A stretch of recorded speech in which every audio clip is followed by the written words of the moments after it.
being here, baby. You tune into what's going on, beautiful people in chat. Those of you watching on YouTube, I appreciate y'all for being here, baby. You tune into another episode of Talk About It with me, your host, T Easy. This is a space where real conversations happen, unfiltered, uplifting, and unapologetically focused on growth. Twice a week, we dive into thought provoking topics, sit down with some interesting people, doing even more interesting things, all with one mission in mind to be better than we were yesterday.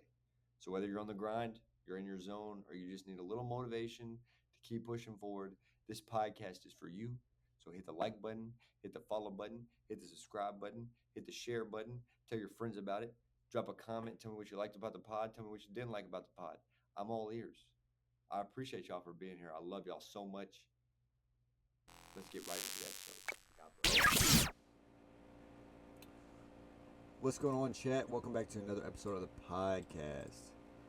Today's guest is the first returner on the channel. A lot of changes have been made since she was on for the first episode. 20 guests since she's been on.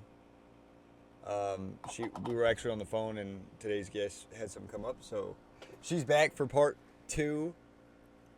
But without further ado, my sister Alyssa. Alyssa, how you doing? What's up? I'm 21. 21? 21. Episode 21. 21. I love it. But yeah, I was kind of getting into it before we started, but a lot's changed on the channel since you got here, especially like layout, and Discord's the same, but like the view, like how everybody's gonna see it's different. So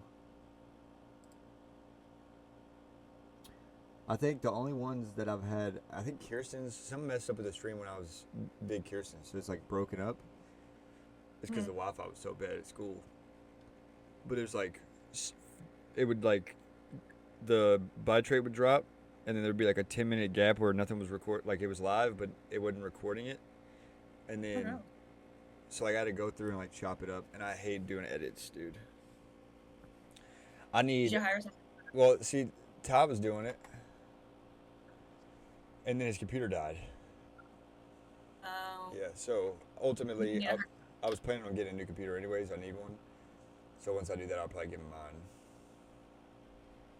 I mean, put him back to work. Yeah, I mean, he enjoyed doing it, but like it's just difficult for him to do through a phone, which I mean, I don't want to do it through a phone, so I don't blame him.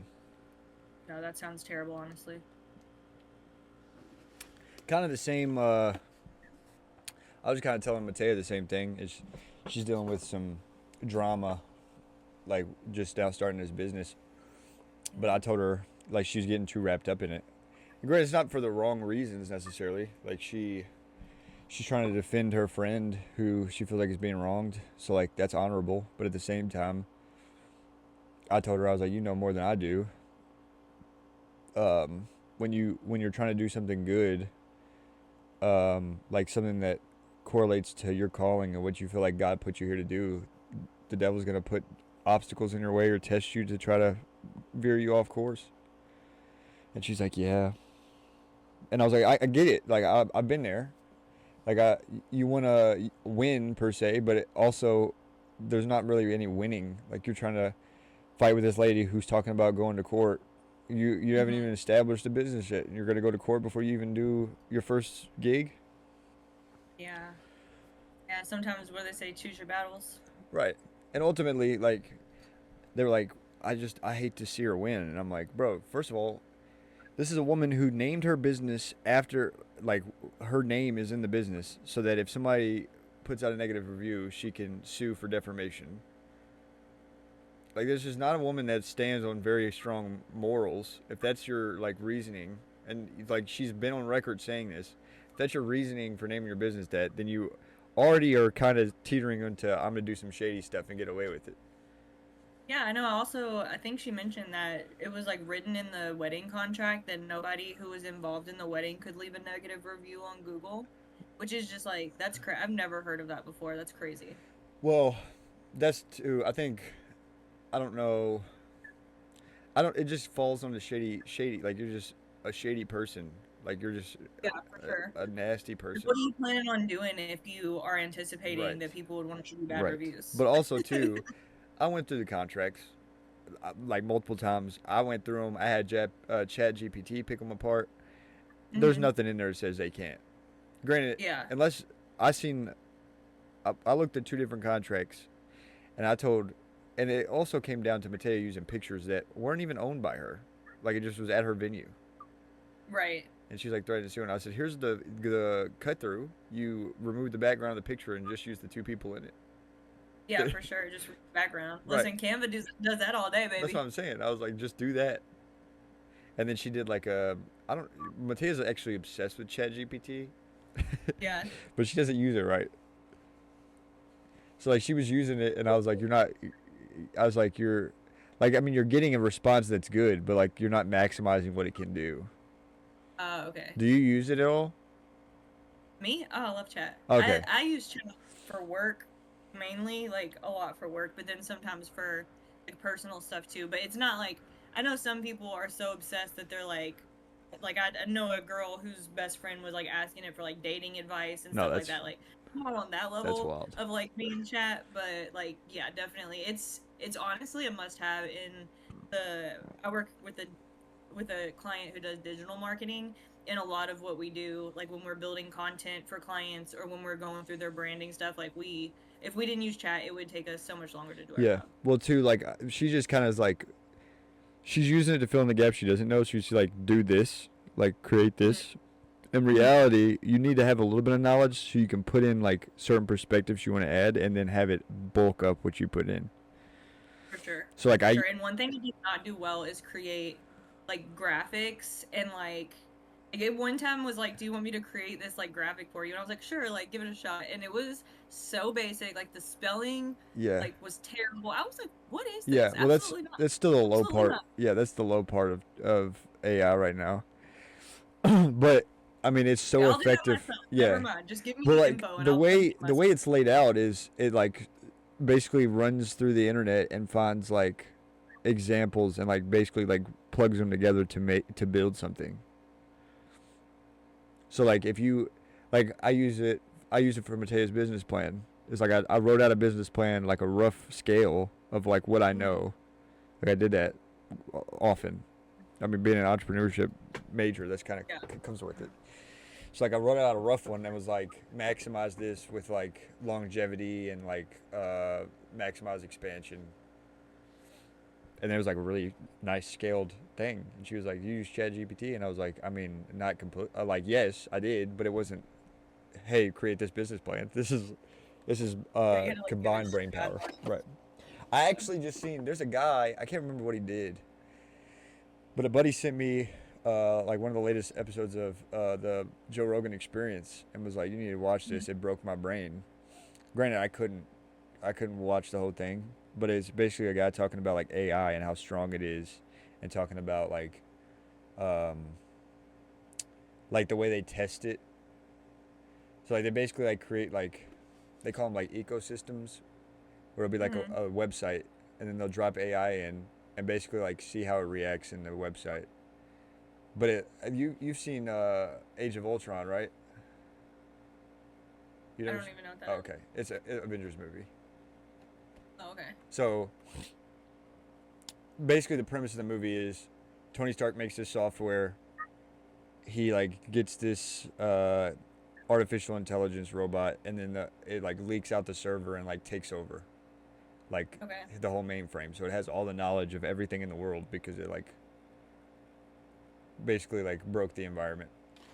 Well, he basically said that's what they're doing, and they're like creating ecosystems for these AI chats to see how strong they are, and they're just tearing through the environment and like breaking out of the like server into like they have like wind like it's like an ecosystem inside an ecosystem. So like if they break out the first one, it's like a protective barrier, but at the same time if it's breaking out, it's got to be, we don't know, like it could be leaving like a footprint of like, this is how you break through the next one. So the next one could get out the second layer and not in the third layer. Hey, Kirsten, thanks for the follow. Kristen, what is she doing on here? She said, "You don't even understand the hoops I had to jump through to get here." Bro, thanks for joining. You talk the password? The password got you, didn't it? I told her to pull up. I said, "Hey, I'm about to be on Terrence's pod again. Pull up." Appreciate you for being here. Appreciate the follow. Shit, I watched 3 Popeyes commercials. I just scaled back my ads. That's crazy. And then she orders Popeyes like delivery. This actually sounds really good right now. But yeah, no, just wild, like just crazy to think of where we're at technology wise. Apparently, somebody said it was like a one in 1 point something billion chance that we're in a simulation.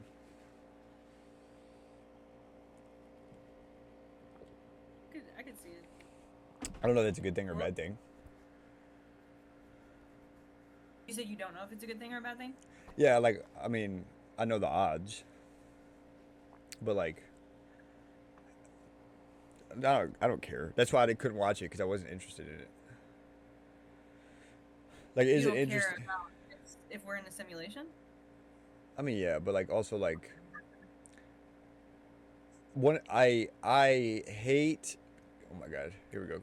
Everybody get your aluminum foil hats on. I hate that I have to be plugged into social media to do this. Because like it would be really boring of me to just be on and somebody's just trying to explain something. I'm like, I don't know what you mean. What are you talking about? TikTok, what's that?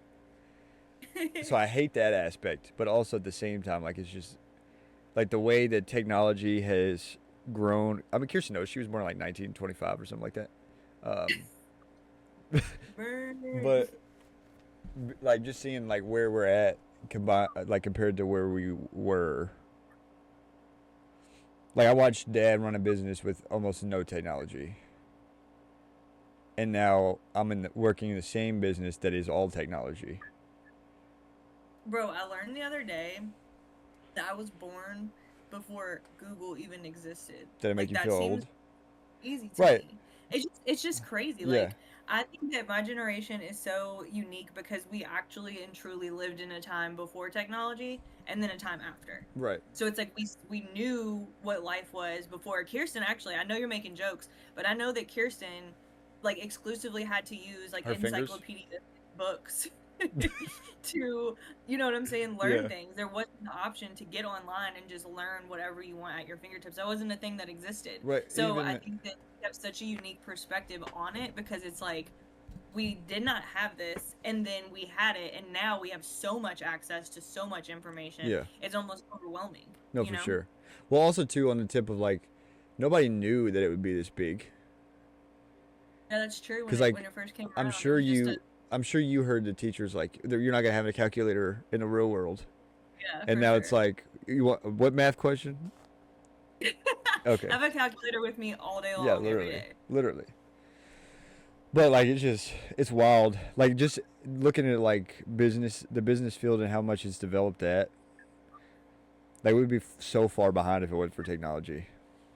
Listen, do you know what makes me mad though? Is that some things that when we were kids would be portrayed as in the future that we still don't have. Like I told John the other day, you know what I want? I want a device. A see-through iPhone?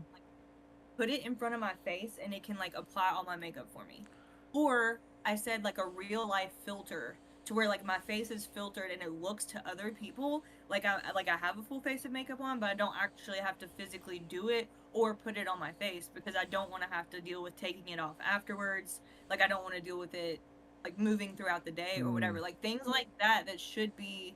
I feel like we have the technology and it should exist that don't. Right. Or like flying cars. You know what I'm saying? Like just random stuff that back when we were growing up as kids, it was like, oh, this is the future. Like that's the stuff I want, not this like AIs fighting each other. Like I don't care about that.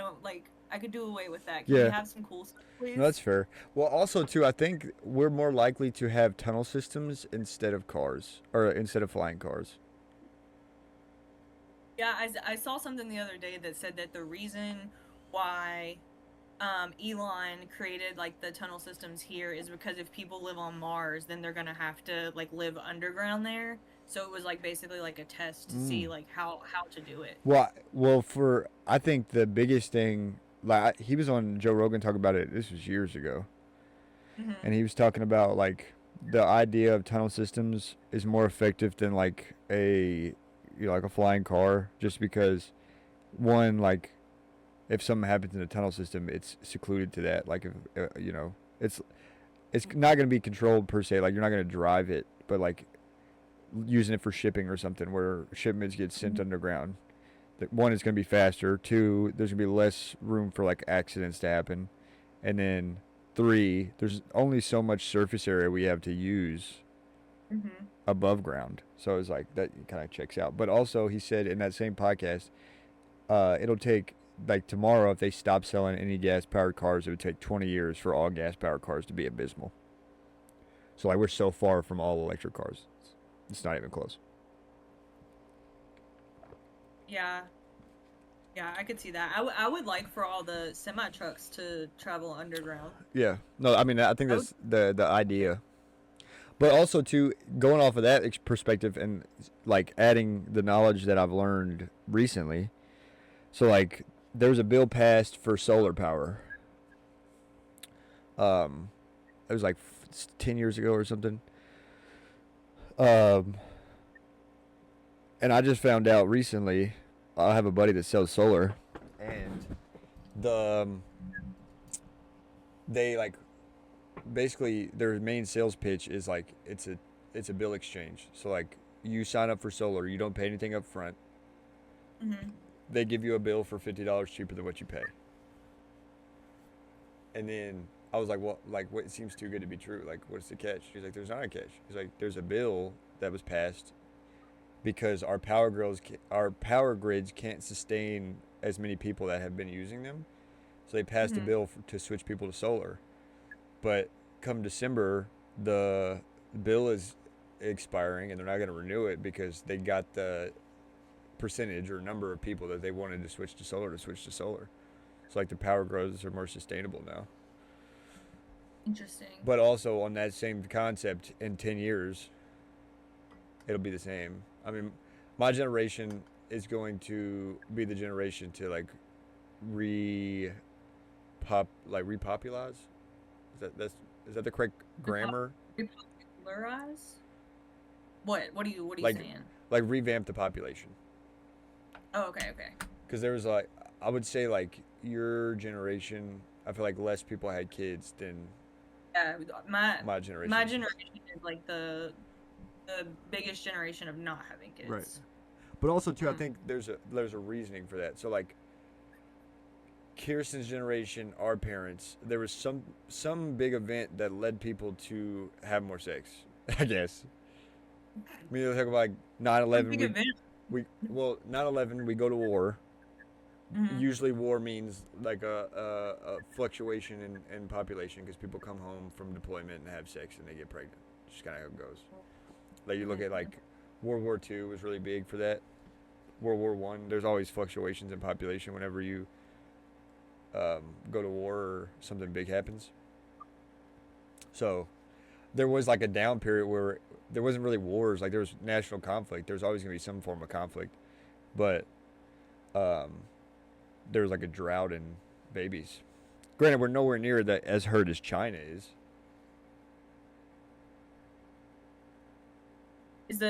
But the population is down, right? Because I know that's something that Ours? they're, like, worried about.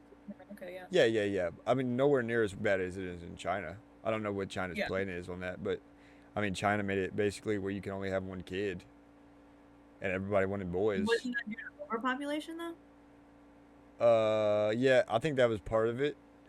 But, like, they like basically were like, you can only have one kid. So everybody was like, okay, well, I want a boy.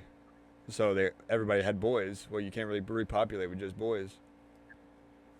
So there's no girls for the boys. Basically. And then I want to say, I don't know if it was recently or, like, maybe like 10 years ago, they passed, like, a bill to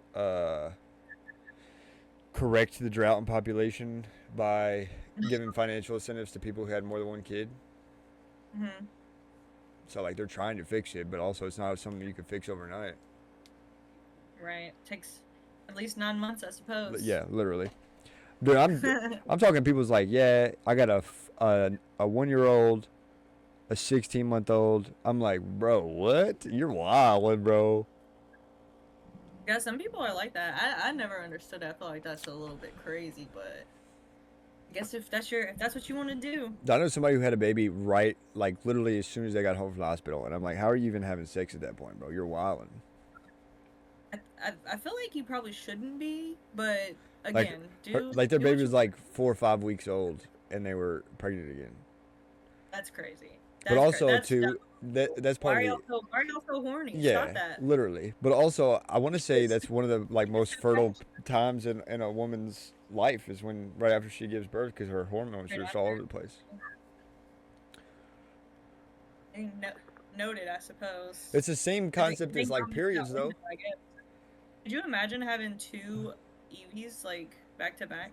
No, I mean honestly, like I granted I love Evie and I love being a dad. Why y'all so horny? It's crazy. Uh, I love being a dad, but I was talking to this lady the other day when I was in Ohio, and she has like 6. I think she has 4, and like her freshest one was like a month old. Mm-hmm. And I'm just like granted, I love the idea of having a bunch of kids, but I really just like being Evie's dad right now. Like I don't want to take her attention away from her. Yeah, I could see that. I was telling Kirsten actually earlier today, like I love Evie so much, as you know, but I miss her as like a baby. No, for sure. And I was like, I wish, like I don't wish it on you because I know it's not time necessarily, but I like wish that you all were like ready to have another one, so then we could have like a baby again. Matea's because ready. It's so hard because she's so grown. Matea says she's ready, but the next day she's not. I mean, listen, your timeline is your timeline, Yeah. but I just loved her as a baby and like getting to experience that, and then now it's still fun, but it's just different. Yeah, it's no, just, for sure. She's got her own little personality now, and you know sometimes she's not feeling you, and she's gonna let you know she's not feeling you, and you know it's different. But yeah, well, too. I mean, you see it like in waves. Like you're like you come in to see her, and then she's usually probably excited to see you because she doesn't see you every day. But it's so up and down with me and Matea. There's days where she doesn't want to leave Matea's hip, and then there's days she doesn't want me to touch her. But like today, I came home from work. She woke up from a nap, and then she like rolled over and like held my neck and just laid there. And I was like, oh my gosh. I was like, okay, I'll bite. And I like got under the covers. I love that. I came home, autism flaming up, bro. I'm like, you ready to do this puzzle? Matea's like, yeah. And then I like kissed Evie, and she grabbed my neck, and I was like, I'll bite. And then we took a nap. Oh, I love that. But yeah, Matea's like, why are you so good at puzzles? I told you it's the autism. I don't know how many times I gotta tell you. So, okay, so you said you got more. So what puzzle are y'all working on now? A Moana puzzle. You're working on the Moana. It actually is it's pretty difficult. I don't know what the age range is in it, but it's pretty hard. 1,500 pieces. I think. Yeah, that's but it's not the number. It's the It's not the number of pieces that makes a puzzle hard. It's the picture that makes the puzzle hard. I don't think that's true because some of those puzzles, the pieces are so tiny. Well, I mean, I don't know. What do you have bifocals? My eyes are fine. No, my eyes are fine. I don't know. Maybe I'm just not a puzzle person. I don't know. I'm not a puzzle person either. Me and Grant used to do them, but I'm not a puzzle person either. I just have highly functioning autism, and when I sit down, I don't know what. Literally, I was doing it. I was about to come out here, and Matea's like, "Hey, like it's 8:30," and I'm like, "Yeah, I know," and I'm like looking at pieces on the far right side of the table, and I'm picking them up and putting them on where they go on the far left side of the table, and she's just looking at me, shaking her head like, "How do you do that?" And I'm like, I told you. You need to stream you doing puzzles like time puzzle put together. Yeah, I told her that we need to start timing it. But also, I don't know. I feel like I'm kind of running away with it because she keeps apologizing for being bad at it, and I'm like, bro, I don't care. You can literally just be sitting there. I'll do this myself. I'm so locked right now. Like stole her hobby. I could literally sit there and just do it like not sleep, just do a puzzle all night. That's crazy. That's crazy work. But I got 3 puzzles. Well, 4 puzzles now because I just bought one today when we were on the phone. Because Wendy said something about it, and then my autism ran with it. But I got a Last Supper one today. That's 1,000 pieces, and then I bought 3 other ones that are 1,000 pieces. One's like a lake house. I I think it's like a 4th of July theme because it's like Happy Birthday America, but it's like a lake house. And then there's one with like an old couple drinking tea on their front lawn. And there's one that's the beach, a Hawaii beach.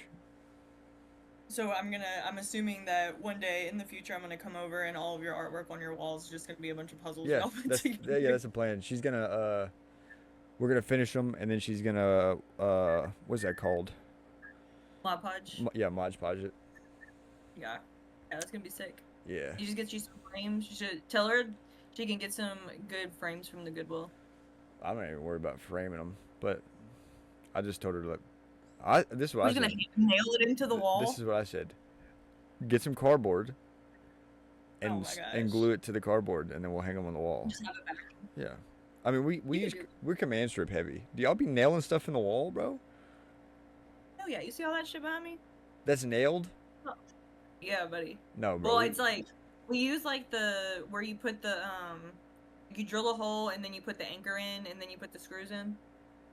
The anchor, the ones that are like the flat anchors, like the heavyweight anchors. How you put the plastic piece in and then you put the screw in so that way it doesn't like mess up your walls. Well, there's different types of anchors, but I know which ones you're talking about.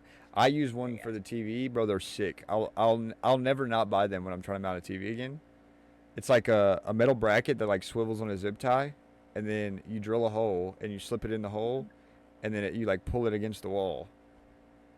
Dang, that sounds really easy to use. Yeah, no, for sure. And then you just like pull there's like a little like socket plastic piece that goes flush with the wall into the hole, and you push that in there and it tightens the zip tie. And then, dude, I was literally hanging on this bracket. That's crazy. For some of the lighter stuff, like I have a piece right here that's just like canvas. That is up with command. Oh, sometimes I'm not gonna lie to you. I'll use a thumbtack, like just a regular like push pin. Because those are easy and like they don't really have like a hole, but that like Marilyn Monroe and like those are heavier. Like that's a shadow box, so I can't really just like put that up with the command strip. Yeah, no, everything's command stripped around here. We don't. I will say they do make some very like durable, heavy duty command strips these days. Oh yeah. Like this will hold 200 pounds. I'm like, dude, that's crazy. I found this stuff at Walmart. Dude, it's so sick. It's called alien tape. It's like a double-sided tape. Okay. Dude, I hung, the stream room. When we did the first pod, I was in the stream room, right? I had the zins on the wall behind me. Yeah. Okay, I used one roll and did like all the zins, all the artwork, all the lights. It was all alien taped, but it's so strong. Listen, one day you're gonna be in your house, and that shit's gonna start to go out, and then you're just gonna hear shit falling off your walls from your command strips and your tape getting like just old. My artwork was on with command strips. This might be Gorilla Tape. It's actually just kind of trash compared to alien tape. But where it gets hot, they fell off the wall. They fell off the wall during a podcast, and I was like, we're just gonna keep on pushing like it didn't happen. I wonder if that's what happened to. We have a little like square whiteboard in our kitchen. I wonder if the heat is what caused that adhesive to go out, because it literally just fell the other day, and I was like, what was that? And I was like, yeah, that was the whiteboard. Whoops. Yeah, no, I would have command stripped the baby gate up if it would be functional. Listen, I will say Evie is pretty wise to that. I think she's still a little short / not strong enough, but she knows how to open that thing. Oh yeah, well, I mean, Rocket showed her. Rocket. This man literally like the first couple days, he's like pulling the bottom of the gate and like pulling it off the. I'm like, dude, are you serious? It's like, you can't stop me. But I had to trap her in the kitchen because her thing is she'll take puzzle pieces off. It was a 1,500 piece puzzle. We're not going to know when a piece is missing until we're done with the puzzle. That would be terrible. Yeah, so Matea got in the shower, and I trapped her in the kitchen with me. But it's like... Does Rocket not jump over the baby gate? He could. I know he can. That's why I'm like, does he not? He's just obedient. That's crazy. Because Matea was telling me that he was jumping over the neighbor's fence over when he's visiting Charlie. No, he goes under it. He dug a hole. Just that he was going under it, but then he jumped over it. Oh, I believe that too. No, he's got bunnies. I mean, I trained him a little bit on like jumping up on his stuff. If we're walking a leash or something and I'm like up, he'll jump on. It doesn't matter what it is. It could be like taller than me. He'll get up on it. You know who does that? Cash. Think about how small he is. Bro, and he loves jumping, bro. Oh, but not jumping that high. No, he does. I'm telling you, he This man's loves it. jumping Like, 6 feet into the air. I don't know. He would try. It's And like he jumps off stuff too. He'll jump like over the couch, and that's like pretty high because he's small. You know what I'm saying? He's only 20 pounds. And then John worries that he's gonna like break a leg or something doing that. no, for sure. Like, Or get tear him an all amped ACL. up. I know. I'm like, I got a buddy who's got a pit, and he lives in a holler, and there's this German Shepherd that lives back there, and he'll like walk the street. Well, his pit like kills cats and like possums, just like ragdolls them and throws them around. my Yeah, God. this is the epitome of like don't feed a gremlin after midnight. That's what this dog is. But Jeez. this dog like in the house sees the German Shepherd in the street, not even like by the fence, just like across the street, tears through the door, jumps the fence, tears its ACL. It's like a 6-year-old dog who's had an ACL surgery. It's wild. It's a wild dog. That's But insane. you telling me that story about Cash jumping reminded me of a story when Rocket was a baby. We were at my buddy's house, and he lived like up a holler, and he had like a chain link fence, but it was like it was like a quarter of his yard. Like it wasn't a full fence. It was basically like just to, I guess to keep trash out of this yard. Like he didn't put it there. It was a rental. But we go out in the middle of the night, and Rocket's falling by me. Where he like walks out in the road, and my buddy goes, "What are you doing?" and stomps at him. And Rocket takes off full sprint hauling into this yard and just runs into a chain link fence. So embarrassed, like tucked his tail right up next to me. I had to get him out from underneath the car. Aw, poor buddy. But it was so, dude, hilarious. We lost it. Well, when I first got Rocket from the vet, I put him down to use the bathroom, and he went underneath the car and was like terrified. That's so funny because I don't get that at all from him now. He doesn't seem like a very skittish dog. Well, yeah, you also got probably the best dog mom there is, and she spoils him. Yeah. Rocket used to be really well behaved, and then Mattea came around, and then he wasn't anymore. Don't blame that on her. She knows it's her fault. That man was scared for his life. Granted, I'm not saying that I was the best dog dad. Like I beat him. Not like okay. Let's reel that back in. Peter's gonna be on her ass. Yeah. I disciplined him very well, and he was in a sense like, okay, you're in charge. I'm sorry, right? But the first time he did something bad when Mattea was around, he chewed up her Birkenstock, and I like whooped him with the Birkenstock, and he was like shaking, scared. And Mattea, of course, consoles him. Yeah. And ever since he does something bad, he goes straight to Mattea. And Mattea can't stay mad at him, which doesn't help. So he did something bad, and then he'll just like cry or shake, and Mattea's like, "I'm sorry, but like stop being bad." You do something Sorry, bad. but- When it was just me and him, he did something bad. He was shunned. But you just like he's in the doghouse. Yeah, literally. Yeah, like in the kennel. Yeah. Yeah. But no, I mean, Yeah, he's all messed up. Like you love him. I don't No, know, for sure, it's hard. absolutely. I No give doubt. Mateo some because it's like I'll be mad in the moment, but then it's like they're so cute, and you know it's ultimately my fault that they're acting bad. You know what I'm saying? Like I didn't really put a lot of training on them. So what can I do? I almost had him stuffed the other day. I was real close to killing him. I can't Is that remember. when he's like snipped at you or something? He growled at me. Yeah. What did he do though? I think if it's a time that Mateo was telling me about, he was trying to like get Evie's food, and you told him to go lay down. He was like, she was holding her plate, and he was eating off of it. Granted, she was done, but like still, like, if it is the floor, it's yours anyways, bro. Like, chill out. She's gonna drop food. Yeah. But like, I whooped him, and then I try to like grab his collar to like talk to him because we have a lot of face-to-face eye contact conversations. And I grabbed his collar, and he growled. I almost wrung his neck right there. He like growled and showed his teeth, opened his mouth, and the angle my arm was like basically in his mouth. So it was like you would have thought he tried to bite me, but he was just like, I think I just scared him. Yeah. But after that, I grabbed him. I was like, bro, come on, what are we doing? And then we had a conversation. It was good. I almost broke my finger, but it's cool. We're good now. That's my boy. I'm glad you guys made up. Yeah. I mean, it's hard to stay mad at him, especially in the context of like, it's been a difficult adjustment for us to have a baby, so I can only imagine him being the baby, and then he's no longer getting all the attention. So And I mean, he's so.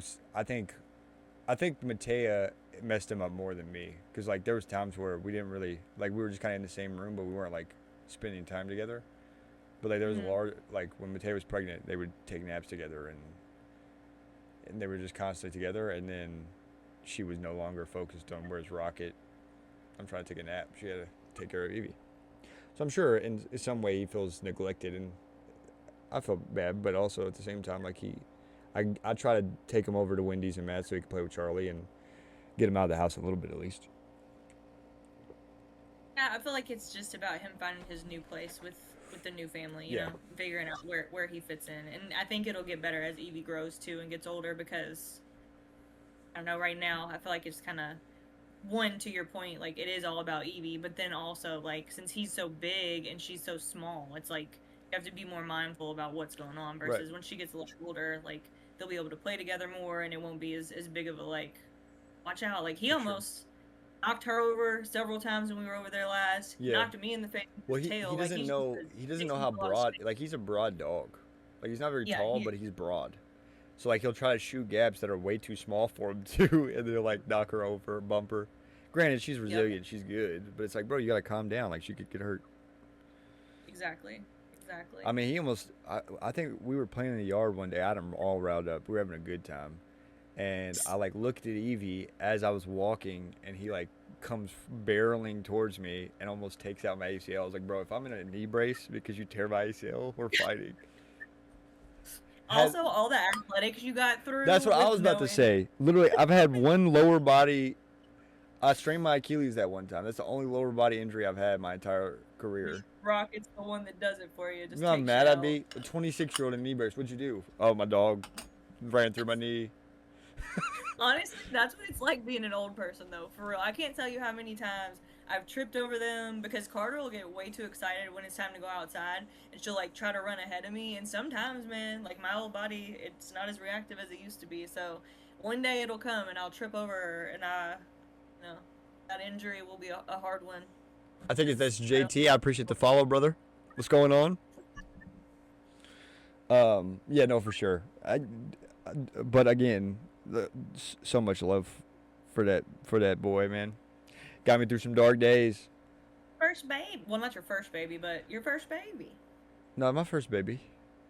I know, I said not your first baby, but your first baby before your real baby. Fur baby.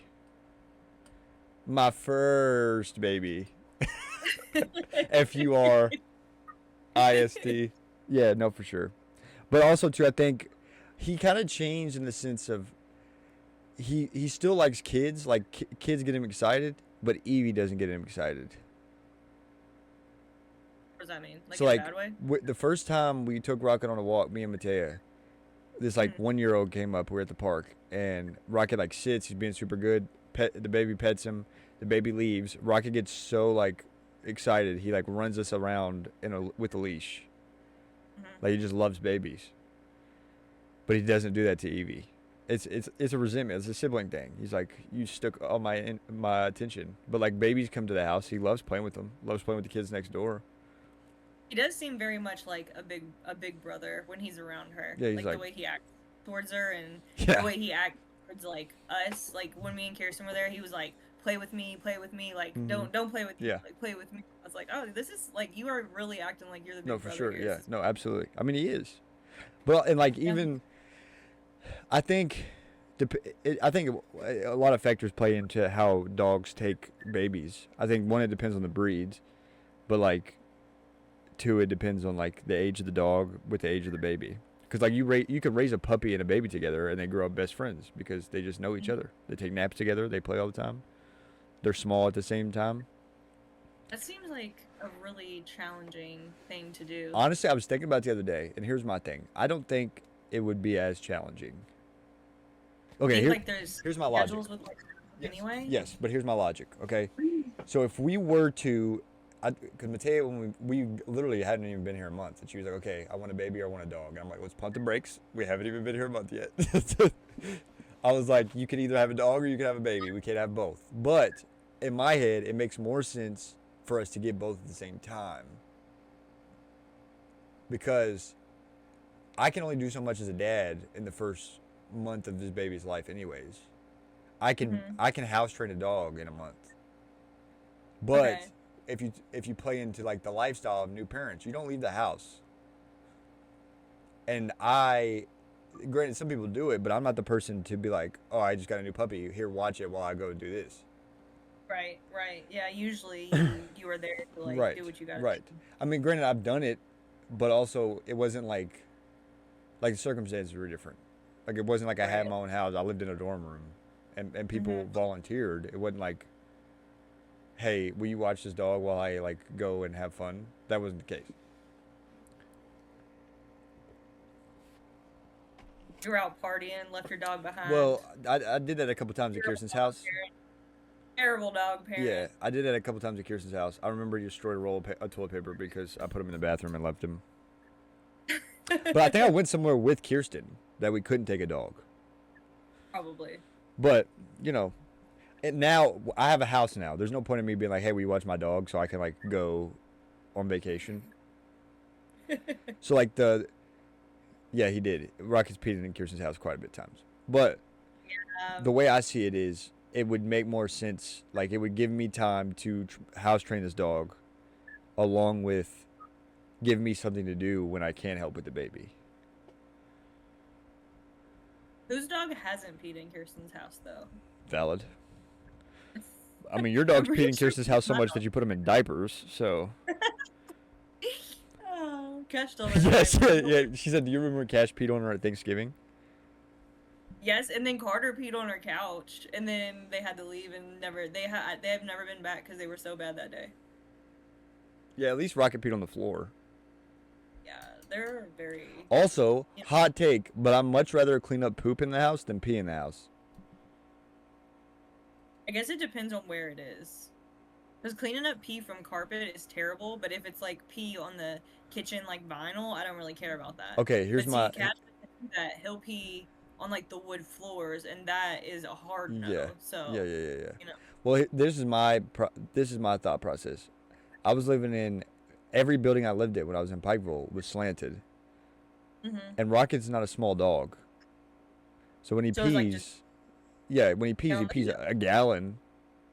Like, it was like he's peeing, and then he makes eye contact with me, like, are you for real? And then he's just peeing, and then he's like, oh, he's like, then he starts walking and peeing, and I'm like, but stop moving. If you're gonna pee, get it out of your system. And then it just runs into, like, crevices and cracks that I can't get to. Opposed to... What you should have taught him how to pee in the toilet. Bro, somebody just told me that I needed to do that. That's hilarious. Why not? Just potty train him the same time I'm potty training Evie. You're doing it anyway. Bro, if I can get him to pee at Evie's toilet, that'd be fire, bro. Will it hold it, though? You said he pees a lot. No, yeah. I mean, it'll probably fill it to the brim, but yeah, it'll hold it. I mean, you gotta carry that little tiny toilet somewhere to empty it. Bro, I was just telling somebody this. I can't remember who was on the pod. Who was it? It was Adam. I was telling my buddy who's got kids about, like, how having kids has changed my whole mentality. Like, things that would have broke me before now is like, I don't care. And I told the story about Evie pooping on the table at the doctor's office, her first visit. And my first instinct wasn't, like, get something to clean it up. It was, like, scoop it up with your hands. Ew. Yeah, I'm telling you. Like, I was the same way before. I would be like, absolutely not. And I don't get grossed out by things. But, like, there's no shot I'm picking up poop barehanded before I have Evie. Now it's like, it's different because it's a Tuesday. Evie. I feel like you still wouldn't just scoop up poop if it was someone else's kid. I picked up Rocket's poop with my bare hands. That's still your kid. Yeah, but, I mean, I'm not touching somebody else's poop. That's what I'm saying. Like, if it was someone else's but, like, kid, you would be like, oh, I'm not saying, oh, let me go pick up some random person's poop. What I'm saying is, my mindset was, I'm not touching poop with my bare hands. It doesn't matter it doesn't matter if it's my own. Yeah. I got you. Yeah, but going off that tip, like, my thirst. What if it was Matea's?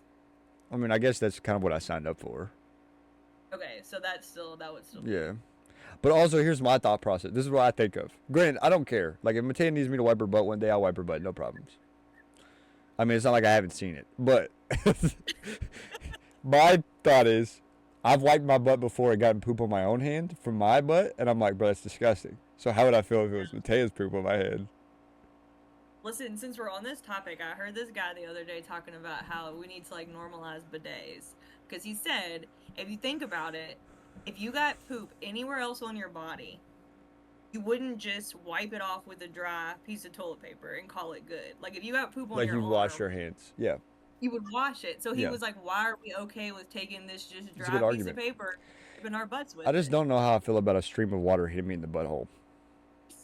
I feel the same way. I mean, I'm not opposed to it. Like, if it makes me more clean and I feel better, I would do it. But, like, it would take, there'd be adjustment it, period. but I don't know if I would want it all the time. I don't know. Yeah. Maybe I would feel different because it would But feel also, like, cleaner. you can, like, pick and choose when it happens. You know what I mean? You'd be like, today's a bidet day. I'm feeling extra dirty. People claim that once you, like, get a bidet, though, and start using it, like, you don't go back to regular toilet paper because it's, like, that, I guess, life-changing. Okay, while we're on the topic of butts, I have to tell you this because it was so funny. Oh, my God. So you remember that conversation we had about how, like, as a dude, having sex with a dude is gay, but, like, being the giver and the taker, one is more gay. We talked about this? Yes. I know Kirsten was there because it was at Kirsten's house. Okay, I'll believe you. I'll believe you that we talked about it. Was I drunk at this time, probably? Maybe. Okay. Okay, cool. Okay, yeah. So taking it is gayer, yeah? That's what we Yeah. I mean, in my opinion, yeah. Okay, got it. I mean, because giving is just like putting meat in butthole. Like, that's not. I mean, like, if you're a straight man and that's all you want to do, maybe you're not as straight as you thought you were. Questionable. Yeah. Like, if you have a wife and you're like, hey, I only want to have sex in your butt, the red flag. Something's going on. I wonder what would be the reasoning if you weren't, like, if you didn't identify as gay, though, you know? Like, I don't think there is one. Maybe because it's, like, he said brother. Who did? Who do you think would have that response? Cody said brother. All right, so are we spitting facts or not, though? Okay, are we spitting facts or not? I was having this conversation with my buddy, and I was like, I talked about that, right? And he's like, yeah, like, I get where you're coming from. And I said, okay, so if you get your butt licked, what is more gay? If you do it on all fours or if you lift your legs up? And then he didn't really answer that question. And then we got into, like, I'm not going to air his name out because I don't want to gas him, but I don't want to be that guy. But we were talking about getting poked in the butthole. Okay. Okay, Kirsten said all fours is gayer. Okay. Like, if I'm picturing it in my mind, it's like, if you're on all fours and you're tooting that thing, that seems like, you know. Okay, first of all, I'm going to preface this very strongly by saying I did not get my butt licked. But if I was going to get my butt licked, it wouldn't be on all fours, and it wouldn't be with my legs in the air. I would just have her get on her knees and scoot to the edge of the bed. I thought you were going to say squat above, and I was about to die. Dude, no, there's levels. Like, I feel like sitting on the edge of the bed is respectful, but, like, standing over her, like, yes, lick my butthole is way more, like, dude. Jeez, yeah, but, okay, so he was like, I was like, talking about, it like went from licked butthole to poking the butthole. And I was like, is it more gay for you to get on all fours and get poked in the butt or hold your legs up and get poked in the butt? And he was like, neither one is gay. Come to find out, this man likes getting poked in the butt. And that's cool. Like I said, I was like, bro, if that's your vibe, that's your vibe, bro. It's just not for me. I was like, it's just not for me. But cool. Like, he was going to say what was more gay because he was doing it. He was like, they're actually, like, this isn't before he comes out and says that he likes it. He goes, I was like, which one's more gay? And he goes, actually, they're neither one of them is gay. And I lost. I was like, Wes, no. I was like, no, bro, don't tell me this is true, bro. Don't tell me, bro. Oh, man. But yeah, no, too good. I was like, that killed me out. But yeah, no, definitely, like, well, granted, here's my reasoning, okay? Not that I question my sexuality. I'm firm on that. I've been firm on that since I was picking up Sports Illustrated magazines off the shelf at Kroger. That's Kim's story of why she knew I wasn't gay, is I was pulling up magazines with And going titties on. back whenever they would take you to Hooters. Also true. We're trying to talk about how I like big butts in church. Hey, when you're performing, I like big butts and I cannot lie. What can you know? Well, I don't know if you like butts. If God didn't want us to like them, He wouldn't make them. It wouldn't man butts. All right. Anyways, You didn't specify. he didn't specify in the song, but when he says I like big butts and I cannot lie, do you think about a dude or do you think about a girl? Okay. Depends on the day. All right. Anyways, where was I going with that? You ask yourself, buddy. Oh, you were gonna give your perspective on it. Oh, okay, yeah. So for me, right, if I couldn't do that to Matea because I know what comes out of my butt, and I don't want to put her near the danger zone. Not that I'm expecting like full sphincter failure, but but just still like the concept of I know what happens when I'm in the bathroom by myself. It's really respectful of you because I feel like a lot of us know what happens when you're in the bathroom. And also too, like she's heard me in the bathroom. Right. And we've all smelled. Right. So I would almost respect her less because then she respects herself less to go down there to do that. That's really hilarious. But yeah, that's where I stand on it. But if it's your flavor, that's your tea, bro, have your tea. Drink it too. That's all you. That's right. It's just not for me. Enjoy it. Enjoy it fully. What butthole stories? I know somebody who got a Roku remote put in their butt. That seems extreme. Well, but also she told somebody put something in my butt, and he looked around, and the closest thing was a Roku remote. Not a thumb. I was like, why would that be the first Roku inclination? remote. That's wild. Wild things. Wild things. What? I didn't say any names. Oh no! Someone knows this person? Oh yeah, Matea said Terrence. Aw. But also, if I had said their names, it would have been a problem. I didn't say anybody's names. Also, again, if that's what you're into, by all means. If you're in the chat, sound off now. show us. I don't think you do, Kirsten. I think you want to know who it was, you weirdo. Every time I say somebody, she's like, I know who it was. I know who it was. Oh. Apparently Mateo told her. Then somebody chewed on it. Cody, you're a wild guy, bro. You said what? I didn't get that tea. I need to actually do this. This is a need to know. Chat box.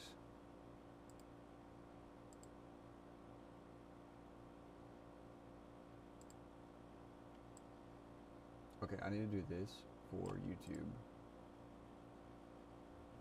Matea said she'd tell you later.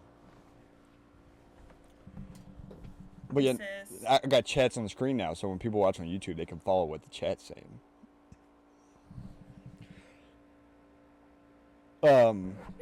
Chat. Huh? Why can't I see the chat? Well, you're in Discord. You don't have Twitch pulled up. Oh, okay. Okay, we're not gonna go that large.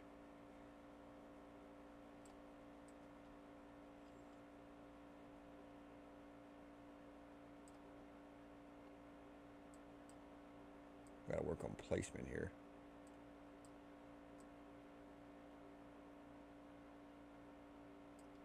Okay, that's better. We'll rock with that. No,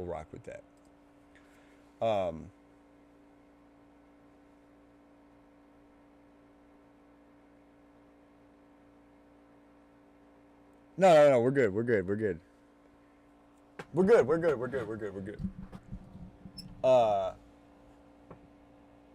Yeah, no, just, I don't even know. How did we get to this point?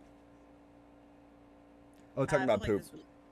Yeah, it escalated very quickly to butthole talk. You opened the butt chat. The butt chat is crazy.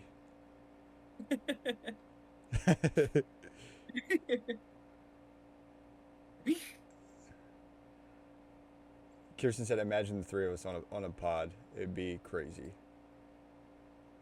It'd be out of control, is what she said. I think it would be wildly popular. No, for sure. I don't know if it'd be for the right reasons, but it definitely would. It would blow for sure. Black Sheep chat. Black Sheep Pod. Love that. Matea said she wants to come too. Yeah, she can definitely come. Okay. She can be like, you know how all those, like, there's podcasts is like the host, and then they always have someone that's like really funny off on the side that like adds in the, like, yeah, that's Matea. She's always adding in, and also we have to have her on because of her voice. Her country twang is everything. She'd be too country sometimes. There's not a thing. That is not such a thing. Listen, she's amazing. I didn't she's even. A beautiful. She's a beautiful voice. You will not say that about absolutely. Her. No, for sure. I mean, I married her, bro. Chill out, okay? Let's chill out. Just girl crushing over here. Love you, Matea. Love you hard. No, facts, JT, facts. I think. What was I saying about Matea? The first time that I heard Matea's accent was after I asked her to marry me, and I was like, "Who are you?" What do you mean it was after? How did she not have an accent? But she was good at hiding it. So she catfished you? Not catfish me. I mean, it doesn't bother me that she has this. I make fun of her sometimes because it's just when she says things is funny. I think it's so cute. I wish I had an accent like that. She was so nervous after I asked her to marry me that she couldn't like. Oh, she couldn't cover the country. Yeah. She voice fished me. She was like, "Oh my God!" I was like, "Who are you?" That is hilarious. When I was in Colorado, everybody told me that I had a real thick Southern accent, and I was like, "No, I don't." You don't think that you do. But I was gonna say the same about New York. To other people, yeah, for sure.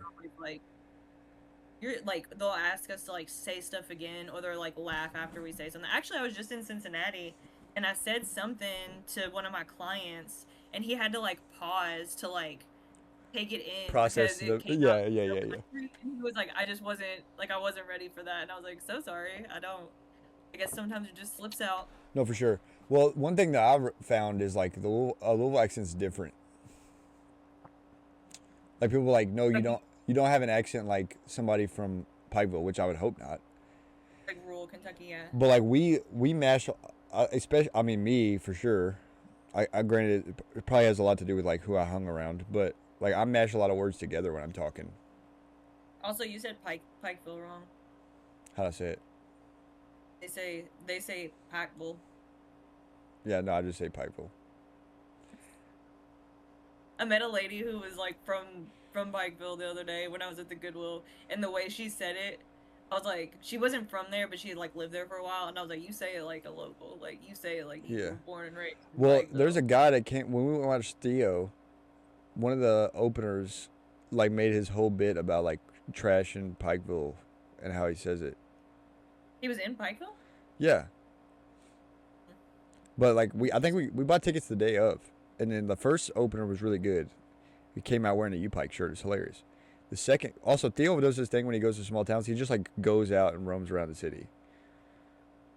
Did y'all see him? People did see him. I was at work, bro. No, I didn't see him. So what? If you knew that Theo Vaughn was walking around your town, you should have just took off for an hour lunch. I didn't know until after he was walking around. If I'd known, I would have taken him a hoodie.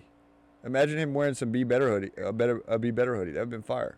I remember when y'all went to see him because I was a little bit jealous. Okay, first of all, hilarious. That's diabolical. It's 1,400. Okay, he said 35 residents of Pikeville were livid. That's crazy. But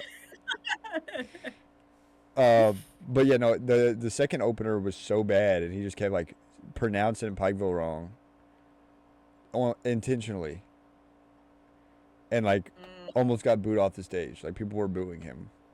It was bad, and it wasn't. Yeah. It wasn't even like it was funny. Like it was not. It was not good. Yeah, I don't like that. And then Theo came out and murdered like Theo does because he's an idiot. He's so funny. Such a funny guy. Dude, a lot of our messages we send in our group chat is just Theo Vaughn clips.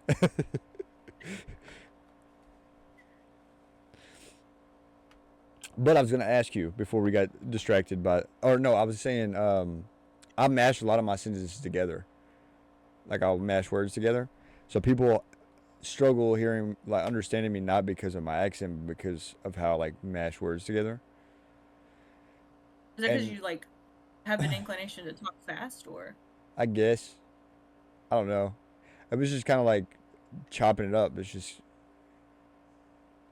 I've just always talked that way. Like I guess it could be like a speed thing. I don't know. But listen, I'll never forget this. One time, I was working at the salon, and I answered the phone, and I guess it was like a mix of like, once you get in a role like that, and you're saying the same thing when you're like on the phone over and over and over again, like when you answer it, like I just said it too fast, and this lady got so mad on the other end, and she was like, excuse me, but you need to slow down. I couldn't hear anything you were saying, and I was like, so sorry to offend you. I will never forget that interaction because she was like really upset, like and I was just pressed. You're pressed. thought I was talking normal. I'm so sorry to the lady. If you're listening, lady, sorry about that. Yeah, that could be the case too. But I found that that's a part of the issue when I try to like I know Spanish, but like trying to have conversations in Spanish, it's cooked. And people barely understand me speaking English most of the time, and I'm trying to talk to them in a different language. Nah, I just much rather. Spanish, but I like to speak Spanish in my very Caucasian accent on purpose. I like to be very like "Como estas?" Like I like to say. No, that's so cringy, bro.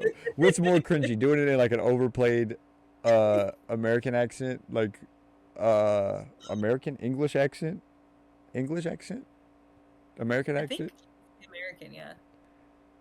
Right? Yeah, what's more English, cringy? like English. Is it that or like I think to me it's more cringy if you have like a real thick southern accent and you try to like pronounce it like they. Ooh, maybe I'll do that. Maybe that'll be where my southern accent comes in, is like only when I'm speaking Spanish. Yeah, I'll have don't to do work that. on that. Don't be that person. I'll have the polo bandito. Don't be that person. maybe that'll be how I start to learn my Spanish from. Granted, a lot of times it'll be short words, and I like when I know that I'm getting too much dip on my chip, then I'll just sprinkle in some English because I'm not speaking to somebody who only speaks Spanish. You throw a little Spanglish at him. Yeah, right. So I hit him with like como estás or something, and then he'll start speaking in Spanish, and I can understand him, and then I'll be like, yeah, no, I'm good, yeah, like how's business, whatever, like English. You speak to a lot of people in Spanish? Not a lot of people, and it's very rare. But like the Mexican restaurant we went to, like we went so many times, like I knew the people, we'd chat. John gets mad at me because I've been learning Spanish for almost a year. And I like refuse to use it. Like we'll go into a Spanish grocery store and they'll be like, I'll just be like, "Hello, how are you?" And John's like, "What the hell are you doing? Like talk Spanish." And I'm like, "No, sure. What if you don't speak Spanish?" And he's hold like, on. Speak Spanish. Do you use it to ear hustle? Yeah, I do. Yeah, bro, that's the best, bro. That's the best. I can pick up stuff, yeah. And I can read it really well, but I just can't speak it well. Yeah. I cannot roll my R's, so that has been a struggle. But you know, I don't know if you knew this. I used to not even be able to say R's in English. Like I used to have like a speech impediment, like a Boston accent. Yeah. Like I would say like ah. Like I couldn't say R. I never thought about that. That's hilarious. You're just Ted. Literally. And so I had to go to speech therapy to even learn how to say words with R in them. So now rolling it, I cannot do it. Like I cannot do it. And John makes fun of me because it sounds like I'm trying to speak German, or it comes from the back of my throat. It's like I can't. No, that's funny. So I'm probably gonna have to like talk to a native Spanish speaker and figure out how to do it because I'm struggling. No, for sure. But no, I like ear hustling, especially if you're in a place where they just expect you not to know Spanish. Like Ross. I'm just kidding. But there are a lot of Hispanic people in Ross. What?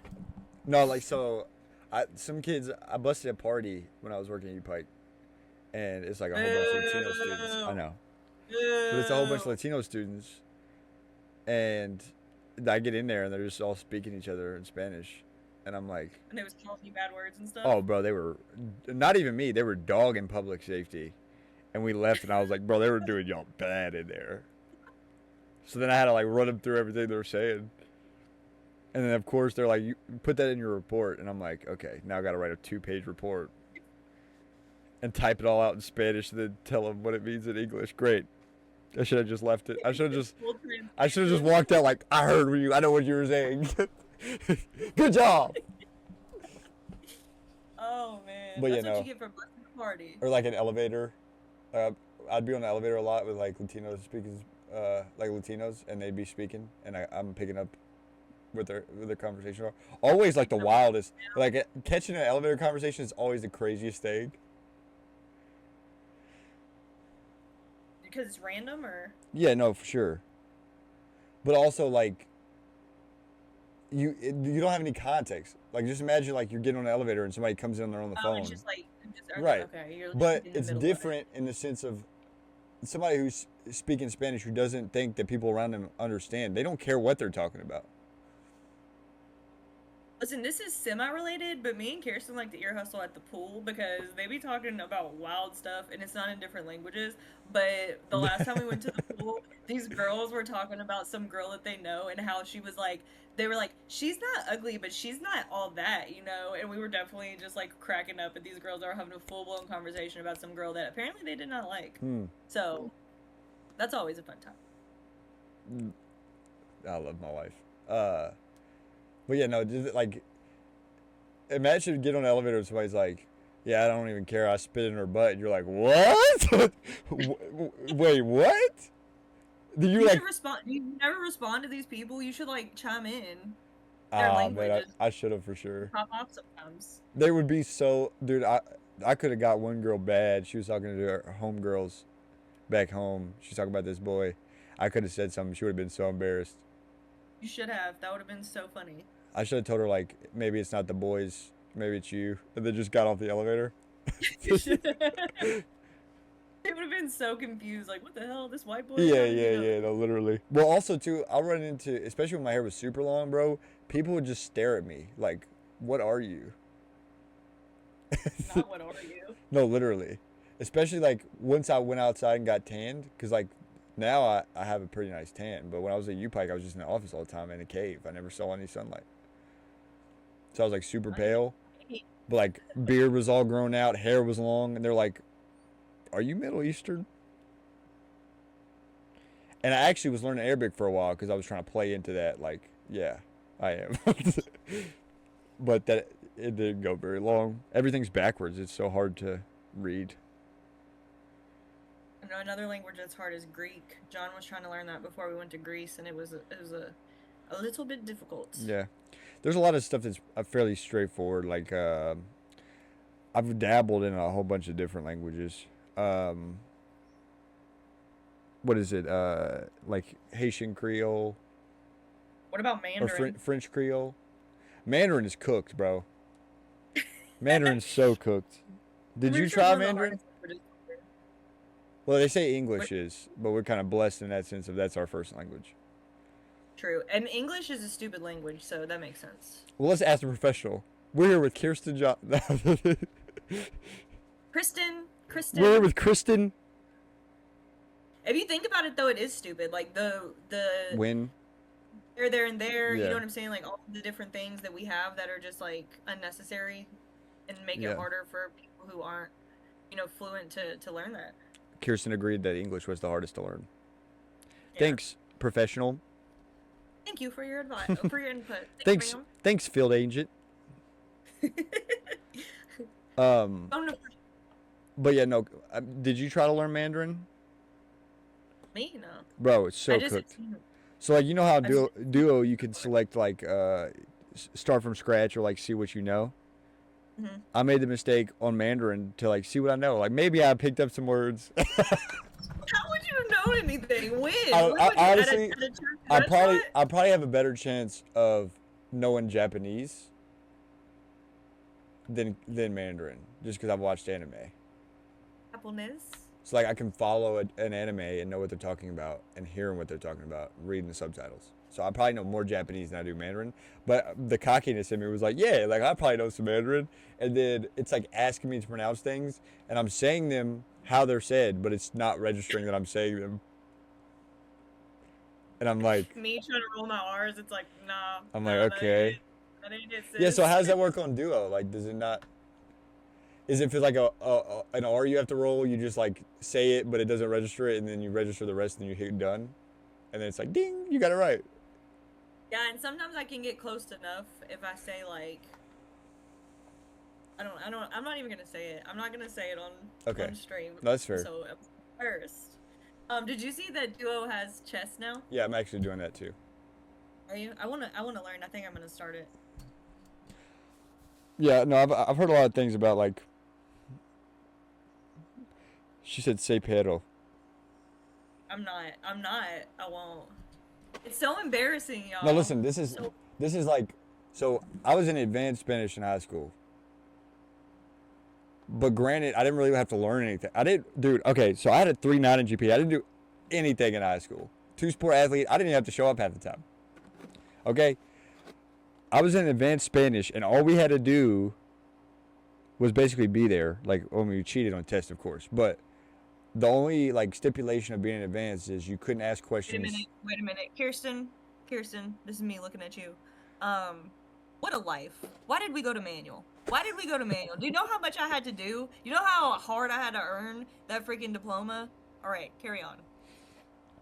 Well, if it's any consolation, I had to earn my last two, but that's besides the point. Maybe I should have been an athlete. Maybe that would have changed things, and I wouldn't have. Like, if I was just really good at a sport, which I wasn't, I was just mediocre. Maybe that would have made the difference. I mean, I wouldn't say I was really good at a sport, but also there was a little. Huh? I thought you were really good at baseball. Perspective-wise, I guess. But there was a shock when I got to college, and I was just expecting to just be like high school, and they were like, "Okay, you have homework assignments due," and I'm like, "It's week 1, bro. Where's the syllabus?" See, that was what it was like to be a manual. I'll never forget when I was in English class, and she was like, "Okay, this paper is gonna be like it was like 15 or like 20 pages," and I was like, "I'm sorry, what?" Huh? Yeah. What are you talking For sure. about? And they were like, "Oh yeah, that was some college prep shit," which I will say did prepare me, because when I got to college, I was like, "Been doing this," but in the moment, I was like, "Oh, hold up, this is real work right here. Yeah. I don't know if I like this." Well, I think it kind of hit home. Like, I go to my first classes as a freshman, and it's like, talk about the syllabus, cool, whatever, history, whatever it was that I was taking. And then I go to like a business class, and this is like a PhD professor. Like, he's got some form of Asperger's, but he's just so smart, right? And we sit down, and I'm like, I'm chilling, like, okay, we're about to go over the syllabus, and I'm about to go take a nap.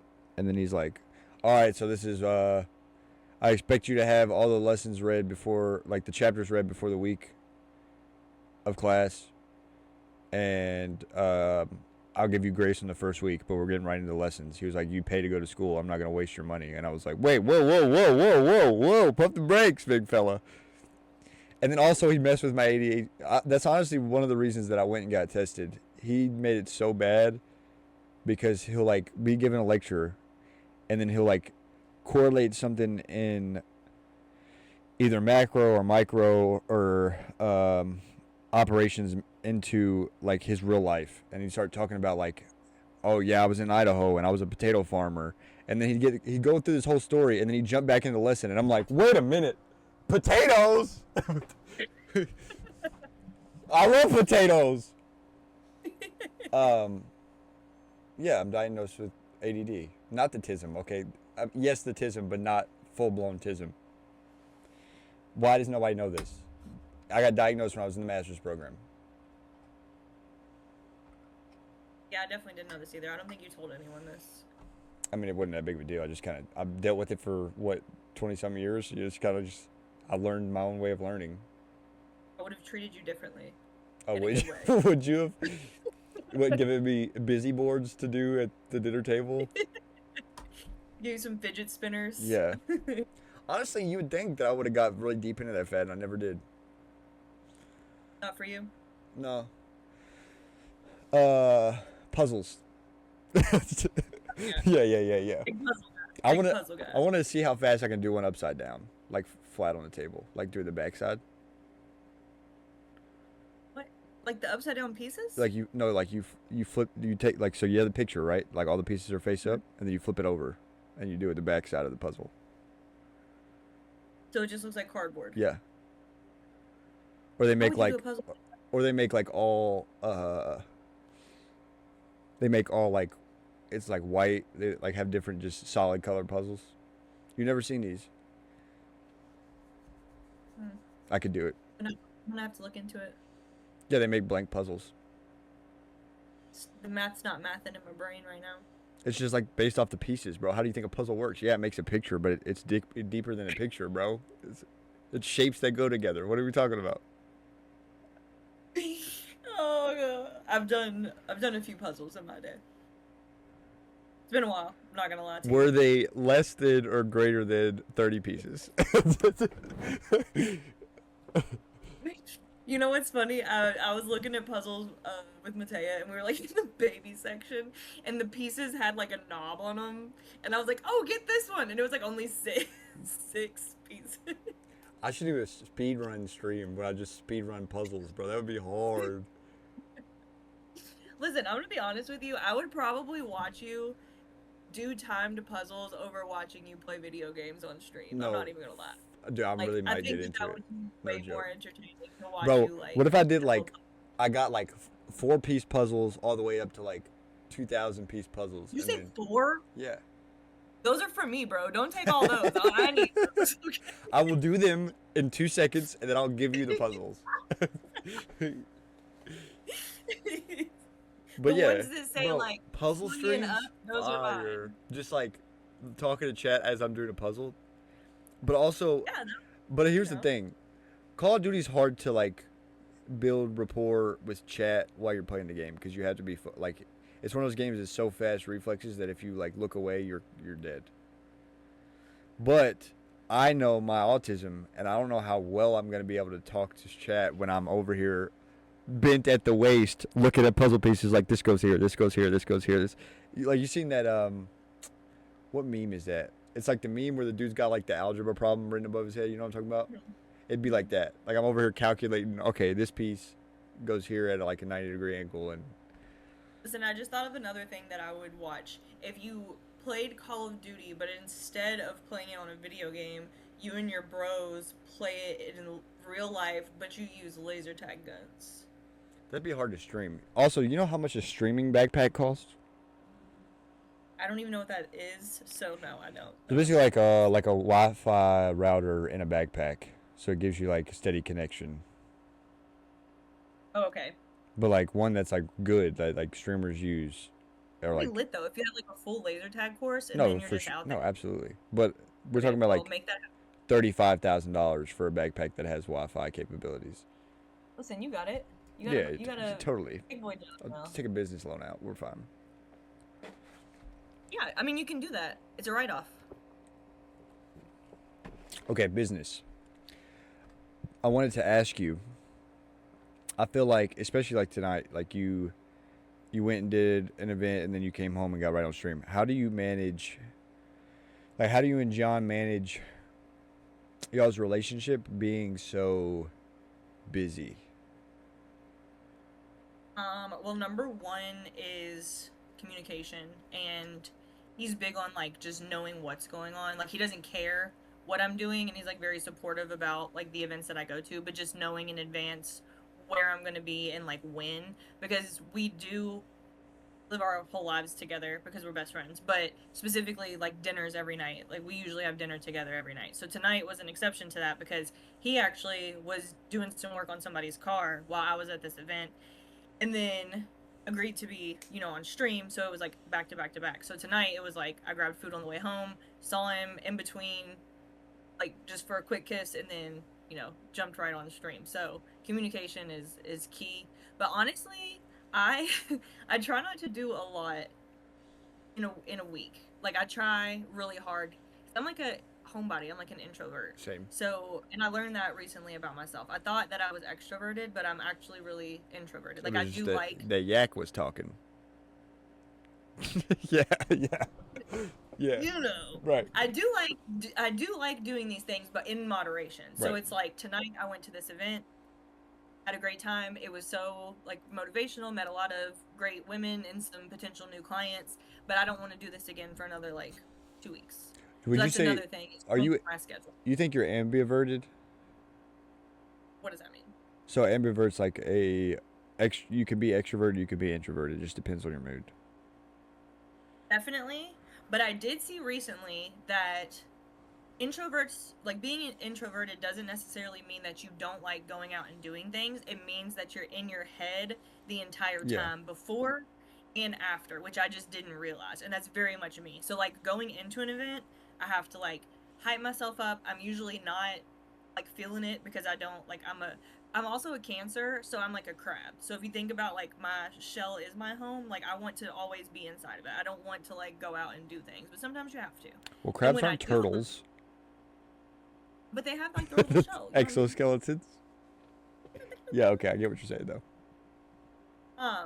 And I always enjoy it in the moment and even afterwards, but then I do need that time of like reflection, and like I go through the event, I go through probably too much, like exactly what happened, who I talked to, what I need to do for follow-ups. Like it's a lot emotionally and like mentally, so I have to have time after that. Like if I have a week, I've actually told Kirsten this because she is or was at one time so social, like every night of her week was booked, her weekends were booked.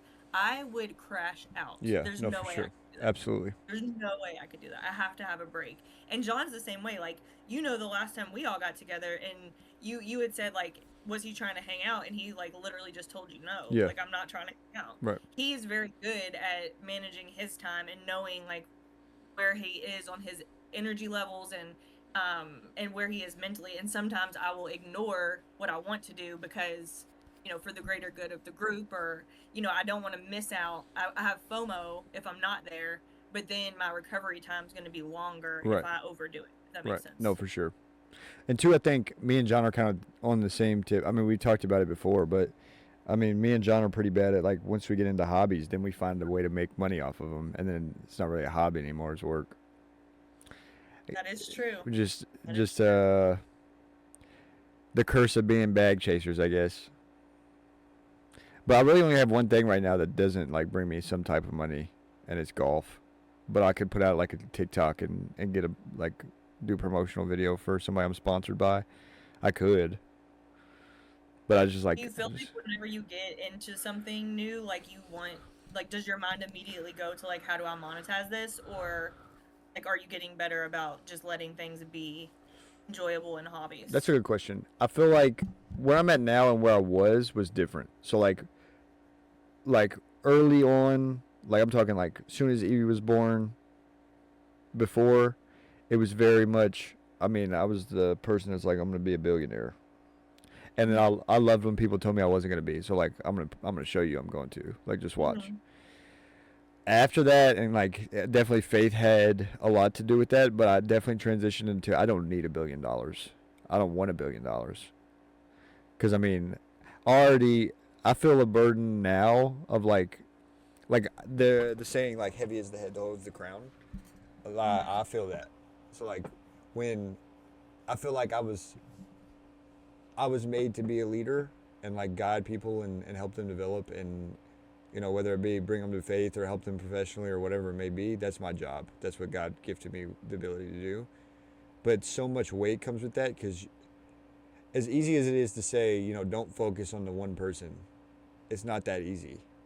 Like I could get 20 people to where they want to be in life, but there's one person that continually messes up or just fights, or like, you know, is struggling to get to where they're at, and then they like cut me off or stop talking to me, and it's like, that's the person I'm hung up on. I'm not hung up on the 20 people that's doing good because they're at where they want to be. Right. So I feel like with that, like finding faith, I'm not necessarily like I need all this money. If I get caught up on people and like, you know, I couldn't help this person, like how did I fail? Like what can I do to fix it? What I'm going to do when I have $1 billion and everybody needs something from me? I'm not going to sleep. Yeah, it's interesting you say that, because I just had a talk with John recently, because I have recently been like, oh, like I want to have more money, more like, let's say like, oh, I want to have $1 million. And John the other day actually just asked me, because he was very similar to like what you said, like he always said that too, like, I'm gonna have all this money, blah blah. And he said recently he had to ask himself like why, Yeah. and what he truly, like, what does he want his life to look like, and what does he want to do in this life, and then what would he actually need financially to be able to make that happen. And it's not even near $1 million. It's like, why is it certain aspects of our lives just like, I feel like certain situations we go through and we talk, like me and you talk about, it's like either I'm going through what you're going through, or it's like my path is fast forwarded to where you're at now, and it's like, bro, man. I'm young, bro. Let me be young, bro. But yeah, no, it's now it's based off comfort. Like, I don't need $1 billion. I need to make sure that Mateo and Evie's taken care of, and I have enough to like take care of other people, but I don't need billions. Yeah, it's like it's very, honestly, it's very simple. It's like, I just want to feel secure. I don't want to feel stressed out. I don't want to have to worry about, are we going to be able to pay this bill? Are we going to be able to do this? I like that sense of security and not having that. And we like to travel, but that's really the extent of it. Like, we don't, like, what do I need $1 million or $1 billion for? Like, what do you even do with all that excess? Right. And then we talked earlier about, Bezos and having that much money. It's just like, it's not even a concept I can grasp. But when you have that much, like, I would hope that you're giving it away at that point, because you have too much. Well, you have to. Yeah. Because I mean, like, ultimately, like, you can't take it with you. And even with a couple $100 million, your family doesn't have to work for the rest of their existence. So like, at what point is enough? Your generational wealth is just like, it could go on for forever. Like, what's the point? What's the point when there's so many other people who could benefit? Yeah, and currently I feel like I'm in the place of too much. I mean, and in that sense, like, that's just gluttony. Yeah, exactly. And that's how I feel about it. And I'm curious too. Like, I would love to sit down. I mean, on the off chance Jeff Bezos sees this, you want to be on a podcast. I'd love to sit down with him and just like talk about, like, at what point did you realize this is too, like, I don't know what to do with this money? Because I'm sure it was similar, right? Like, I have to get to this point, but at the same time, going off our early, like a callback to what we were talking about earlier, with like, you're not gonna have a calculator. Nobody expected it to get to this level. So when Jeff started Amazon and it was selling books, and it was like they went bankrupt for 10 years, and then they're like, "Hey, we're gonna ship everything," and they're like, "Huh? Okay, that'll last for a couple of years," and now it's here. There's no way that in his head is like, this is gonna be the outcome. There's no way. There's no possible way that is the way his brain thought. Did he think it would be successful? Yes. Did he think he would be this successful? It's hard to say that's yes. How could you even fathom that? Like, once you get to that level of wealth and success, like, how could you even imagine that? You can't. Like, us right now, like, we cannot imagine that, because that's like, it's just insanity. Right. But also, like, I feel like, to me, like, if you get there, brother, help a sister out. You feel me? Granted, I don't need to get there to help you out. Trust. Share some wealth, buddy. I mean, also, to a certain point, I would like to say, if I did start something that took over like that, because like, people's gonna say what they say regardless. And I saw something on a podcast the other day. As a guy like who had been canceled for stuff he's done, and I'm not advocating for his character by any means, but he said, at the end of the day, this is how I see it. Only two people know for sure what happened and the details of what happened, and it's me and God. So ultimately, what everybody else is saying doesn't matter. So if that is the case, and I start something and it takes off and it's growing too much, and it's too much for, like, it's bringing too much money in, and I'm like, yo, what's going on here? I'll probably sell, like, because I'm not going to be the guy that's like, oh, well, I could have billions of dollars. Like, for what, though? I just wonder what that mindset is to still continue to want more. Like, at what point is it enough for people? Yeah. But then I also think, like, if I was in that situation, would I still want more? Yeah. Or would I be, like, content with, like, say I make $1 million in the next 3 years. Like, is that going to be enough? Or am I going to, like, they say that once people get to a point, it changes them. Yeah. So I would like to think that I would be like, oh no, like I'm good here, but like, and Yeah, I'm like, I guess oh, that's the I case. made 1, I can make 3, I can make 5, I can make 10, and then it's just continues and Well, I guess continues. too, for me, that would almost get to a point of like, I don't know, like I'd have an internal conflict of like, I believe in God. God's blessed me with this opportunity. Mm-hmm. So do I? I guess in that sense, like if I'm still standing on my Christian morals, it would be I get as much as I can to give back to somebody else. But how much do I Yeah, I give? think You know what I the mean? intent is what the difference would be. Is like, what is your intention with the, let's say, excess that you have? Yeah. Like, how are you gonna manage that excess? Are you actually gonna do good with it and put it back, give it back, whatever that means to you, and whatever causes you support, or are you gonna do like some people do and just hoard that Right. excess? Because I mean, Which even I feel like even if you not worth it. look at like the outside business, right? Like before faith, I was very anti certain large corporations doing like donate like charity donations. Like when you're at Speedway or something, you can give money to Norton's or whatever. Very against it because I know on business tip that's just you getting a tax write off. But in that same instance, I'm sure Amazon's doing something like that. So that means that indirectly, directly, I guess depending on the circumstances, Jeff's getting the tax write off for doing charity work that he could just pay out of pocket. Mm-hmm. And it's just so he pays less money in taxes. But also, I know people that make millions, like $1 million in a year, and know how much they pay in taxes. Mm-hmm. So it's like, bro, how much are you paying in taxes? $1 billion? No, I can't fathom it. I don't want it. That seems crazy. But also, too, like, I think I've talked about this before in the sense of, like, what I think the biggest, again, I don't know what it is about callbacks tonight, but we started talking about social media and how, like, I hate being in this field, but, like, it's almost a necessity to be relevant. Mm-hmm.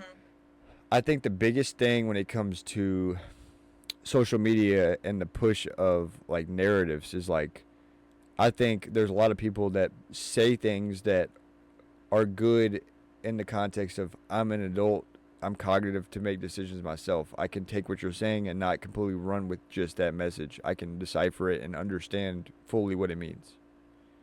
You get what I'm saying?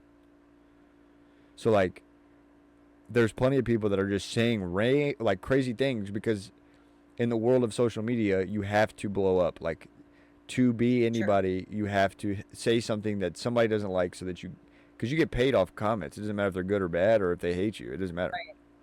So it'll be like a good point. So like, who's notorious for this, right? One of the most hated men, and then turned around and one of the most loved men by people on the internet. We talk about Andrew Tate. Like he makes good points of like, this is a strong male. This is what a strong male looks like, and then he'll backhand females by saying something like a woman's talking to him, because to like a woman, that doesn't mean like I'm not worried about it. That means like, get the F out of my face. I'm not, which is disrespectful. So a woman's not gonna take that. Now a guy sees it and it's like, ha, that's funny. Like he's not really saying like, get the F out of my face. He's just saying like, it's not that big of a deal. Mm-hmm. But that in that sense, as a 20-something-year-old man, I can watch that and be like, okay, he's making valid points, but I don't agree with this. But you have a 12-year-old, 14-year-old who watched that and just runs with it. Mm-hmm. And then that's how you build misogynists. Yeah. But in that same concept, there's plenty of people that are doing that financially. Like, it's like single men who don't have kids, who sit on their computer all day and trade stock. And they're like, you got to grind and do this. You can't sleep. You got to. That's not. There's so, like, I get it, like, you want to be. We need people who are chasing capital and growing the GDP, and that's what countries run on. But at the same time, there's so much more wealth in building a family and having people around you that actually care about you than there is in physical money. But again, I'm sure that if somebody gets a hold of this, somebody sees me saying that having a family is more important than having millions of dollars, they're gonna be like, oh, TJ's less of a man, and that's fine. I don't care. When it comes to rich, I'm already there. Yeah, you can be rich in ways that are not just money, for sure. And also too, I'm sure. Like, I just told a kid that I used to mentor, and he worked for me, and we had a conversation, and he was not like asking for advice, but we were just like I'm dropping seeds on him, and I told him, he was like asking about like what he should do when he's like looking for work, and I said, I'm not gonna tell you what field to go into and what to do, but I'll give you two pieces of advice. One, anybody can teach you anything. It doesn't matter how smart you are, or how smart or how dumb you think they are. They can teach you something. I said, so shut your mouth and listen. Two, don't show up to a company expecting to make weekly what the company's worth. It's a lot easier to start off at 20 an hour and get to 30 an hour than it is to start at 30 an hour and get to 35 an hour. Let your work talk for you. Don't show up and be like, well, I'm worth this, and then you don't do anything, and they're like, why did I hire you at 35 an hour? But why would someone think that they were worth that and then come in and do no work? I mean, I've seen it. Because I do think that you should demand your worth, like especially as a woman in business, because a lot of times we're paid less. Yeah. So I do definitely think you should demand your worth, but I also believe in working hard and working for your money. Like I'm working for myself now and billing like hours. Like I have to be very transparent in how my time was spent and like tell people like this is what you're paying me for. Yeah. But I also do a good job and I'm efficient. Like I would expect that from everyone who's doing any job. But you know what I'm saying? Like, yeah, that's just not realistic. Nobody can go in and like, oh yeah, pay me. I do agree with you that people will request a lot and then do too little, and then like what are we doing here? Yeah. Like, that's not how this works. Yeah. But I mean, yeah, ideal in a perfect business, perfect world, that's the case. I'm worth this amount of money, and then I bust my tail to make sure that I get what I need to do done, and I go above and beyond.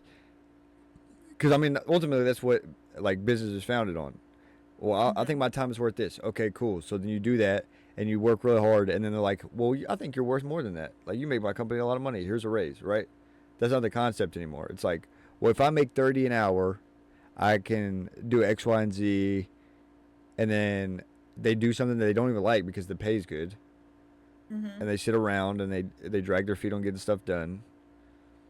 But I'm not that guy either. Like, I got in trouble at my old job for being on like watching videos too much. Two things. One, I have ADD. I have to have something going on while I'm working, or work doesn't get done. So video, music, something. Okay.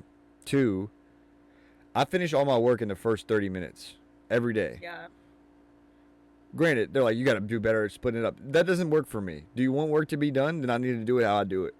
You telling me I need to break it up? I don't ever understand jobs, and that's why I had to get out of a traditional role, because same, like, I do things very quickly. Like, if I have a job to do, I get it done. So I'm not going to sit here for 8 hours and be on your time when the work was completed in the first 2 hours, and now there's nothing else for me to do. Yeah. So I was like, no, I'm not going to do that anymore. I'm just going to work for myself, get multiple clients, and then bill my time accordingly. And then that way, I worked 3 hours, I billed 3 hours, we're done for the day. I don't have to worry about it anymore. No, for sure. Well, also, too, like, then you run into the issue of, like, well, we pay you salary, and then I'm working 80-hour weeks getting paid the same amount. That's not fair. No, listen, I have a friend who I will never forget when she was telling me that she was working, like, 60-hour weeks. And I was like, well, are you getting overtime pay? And she was like, no, I'm salary. And I was like, oh, girl. Yeah, salary's a scam. Salary's a scam. Oh, girl. No. But at the same time, this is where I see it. My old job, I want hourly. Like, if you're going to make me be here and I'm going to do X, Y, Z, and I'm going to work overtime and work nights, pay me hourly. Sure. My job now, in the field, I want hourly, by all means. If I'm working, 20-hour days, I want paid hourly. But I told Matt, once I'm back in the office full time, put me on salary. Yeah. I can do all my work within one day. I don't need you to pay me hourly. Like, if I have to Yeah. stay until like 6 o'clock, 7 o'clock one day, I don't want you to pay me overtime for that. Yeah, I'm working, but at the same time, I actually enjoy it. It's a lot different than hating what I'm doing. You know what I mean?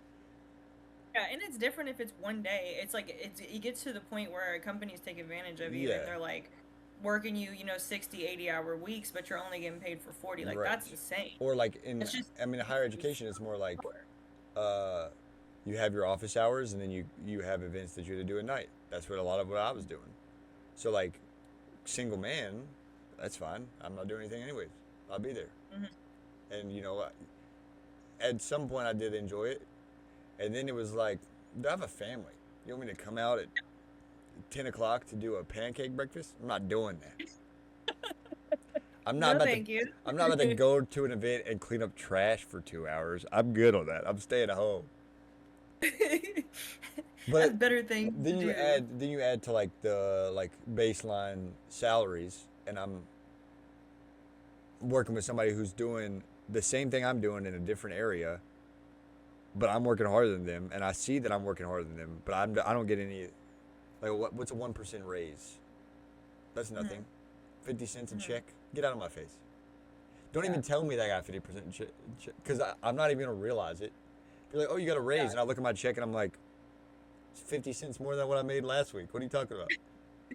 I'm gonna be mad. Yeah, that's terrible. But I don't know. I mean, granted, I think that's kind of the pitch there. You work being your own boss, making your own hours, and then nobody can rob you out of it. Granted, definitely learning the ins and outs is key. I mean, there's plenty of people who go into business and it fails because they don't know anything about it. They just like the idea. I definitely think you need understanding, and especially knowing how to do it as a startup. For sure. And like For sure. You know what's so funny too?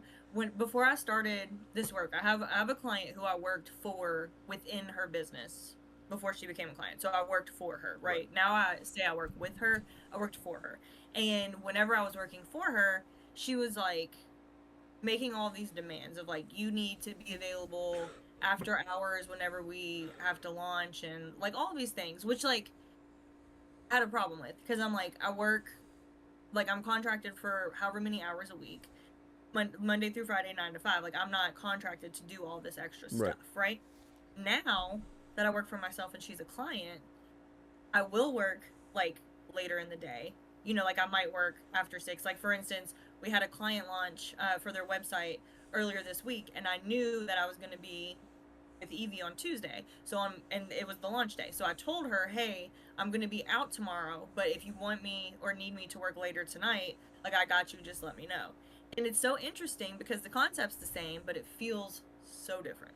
Yeah. Like, it feels so different. The freedom and the flexibility to be able to tell them what I'm available for and what I'm able to do for them versus them telling me what I have to do makes all the difference. No, for sure. And that, to your point, is what it's all about for me when it comes to like owning my own business and doing things for myself, because I don't like being told what I have to do, but at the same time, I'm willing to help my clients to make sure that, we're moving the needle as long as it works for me, because that flexibility also of being able to take all of Tuesday off to go hang out with my family and have a great day, and no one is looking for me or gonna be mad that I took off or need you, or or you're gonna have to take a phone call, right? Exactly. Right. Well, even too on that tip, it's like you also, when doing your own thing, you have more passion for it. At least in my perspective. Like, do I have a passion for what I do now? Yes, because there's so many layers to it in the sense of what I'm doing, and it's something that is nostalgic for me, but I'm also helping like people close to me and people that I love. So it's like I enjoy it. But do I enjoy that more than like building my own stuff and creating my own ways? No. Yeah. And am I going to leave that job that I promised like I'd come in and help out to do my own thing? No. But at the same time, I know how I work. I can do all the stuff I need to do, and then while I'm waiting for something else, I can do some of my own stuff. So it's like I'm still doing the things that I'm passionate about, but making them work on the schedule I have. But I mean, dude, it's just a certain touch of like, I'm passionate about this, I'm going to do it, and it's going to be on my own time.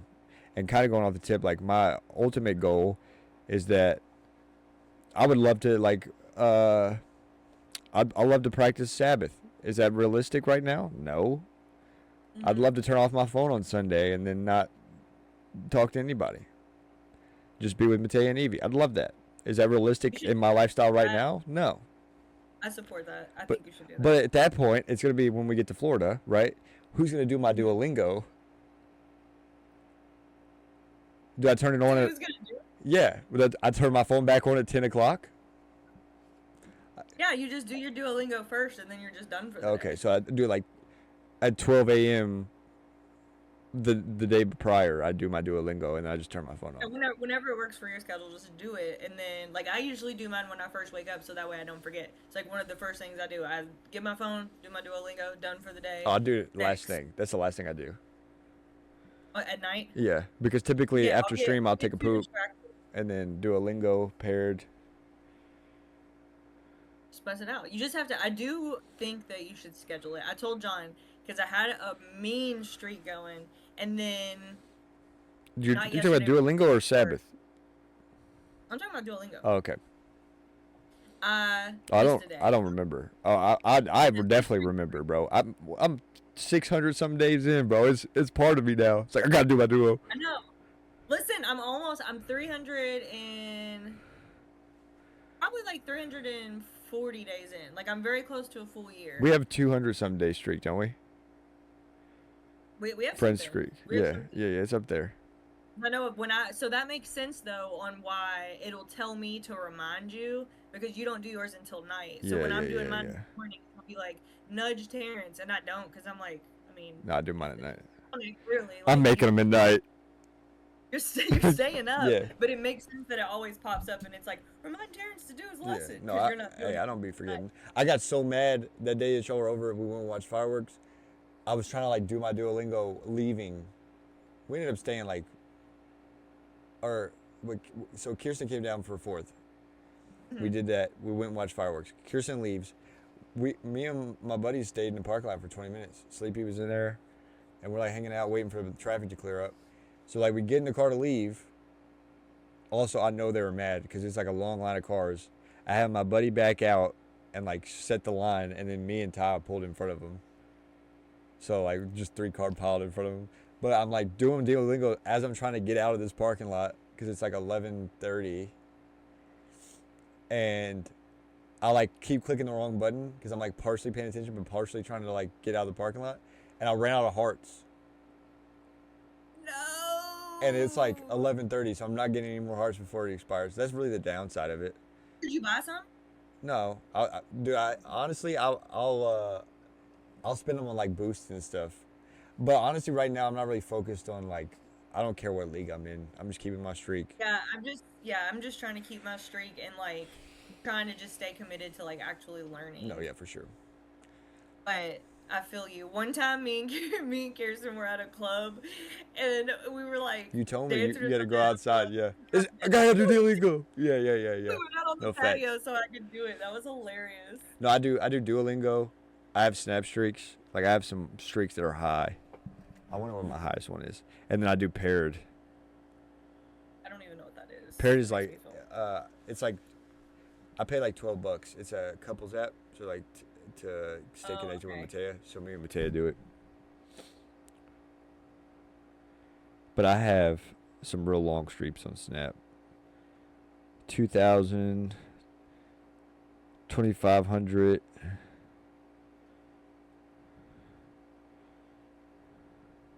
What's me and Mateo's? 2,500? Yeah. It seems crazy.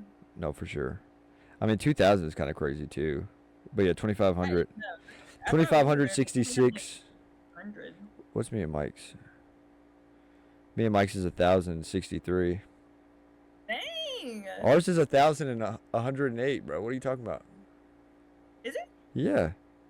Dang, we got up there, man. Also, I have premium, so if you mess up and don't snap me, I restore it. Why do you have premium? Because you can change the logo of the snap. Do you know that not too long ago, I call them fires also? That's so old. So old. So old. Listen, I remember not too long ago I got mad at you because we had like only like 100, and I was like, don't mess up we have 100 fires, don't mess it up. And now look at 100 us, we have over fires. 1,000. Crazy work. That's so old. No, so like I have a buddy who's like he's religious about it, and he has streaks that are like 2,000, 3,000, and he's like, don't lose our streak. But at the same time, he paid for premium too, so he just restore them. So like I think it's like one a month. You get like a free restore, and I don't really restore them unless it's like a higher up streak. I'm not restoring a 5-day streak. We'll start another one. It's not that big of a deal. But after that, after the one a month, then you like have to pay 99 cents.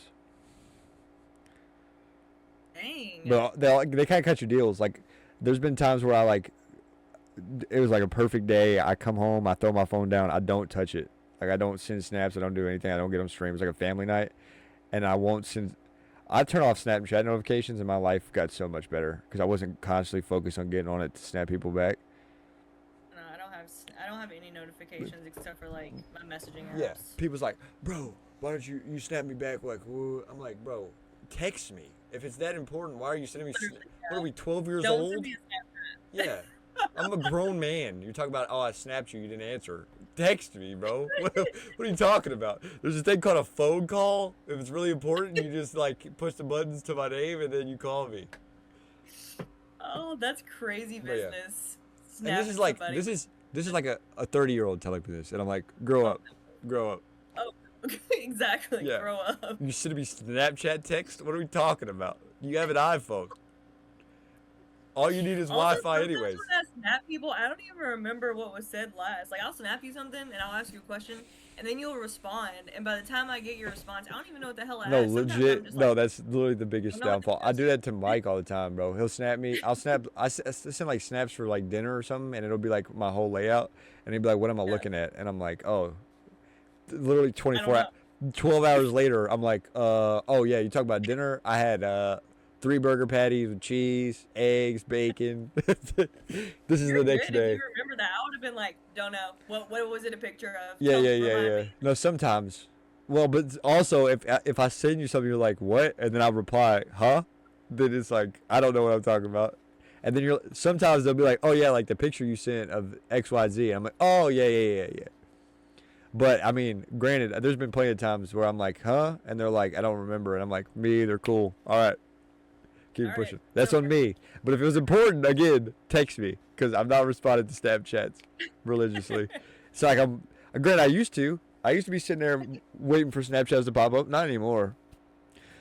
And it also just made me and Mateo's relationship better too, in the sense of like, not that Mateo's like jealous or anything, but there's no like questioning like who's Snapchatting him, because I have a lot of people that I have streaks with. So if my phone's constantly like bloop bloop bloop bloop bloop, then she's like, I mean, I get the occasional, you're popular today, when my phone's blowing up. And then I'll open my phone, it's just like Bible study group chats, and I'm like, yeah. I feel like that's like built into like girls' DNA to like when their man's phone's going off that much, like we just have to say it. Like it's just we can't not say it. Well, we have to mention it. So now I have a laptop, I have an iPad, and I have my phone. Well, the other day I left my iPad at home. So like I'm in the office doing my office thing, texting people about podcasts. It's Monday. I'm preparing for the week. So it's just like ding ding ding ding ding ding in the living room. And Mateo's just sitting there hearing that all day, and I'm like, yeah, my bad. Forgot it. I didn't take that to work today. Sorry about that. Yeah. But yeah, no. Especially if it's like a late night, even if it's just one text. Like if John were to get a text right now and his phone go off, I'd be like, who's that? Your girlfriend? It's never that, but it's definitely like, oh, who you texting? Granted, it's only that because I know he very clearly does not have no, for sure. Yeah, no, I get it. She told Piercy earlier today, if he were to have someone, I would be very impressed because when did you find the time to do that? You're either at work or with me, so like. No. Yeah. Nothing from literally. I don't know. Literally. How this would well, see, like Mateo's thing is, who you laughing at? Like I'll be looking at my phone laughing. She knows the answer. It's me being gay with my buddies. All right, you don't have to ask. You know the answer. We're being stupid in the group chat. I literally text you, and I text my buddies, and I text my Bible chat, that's really it. That's really, I mean, like, I'll text buddies and guests to be on pods, but I'm not, like, actively having conversations with all these people. Yeah, I feel that.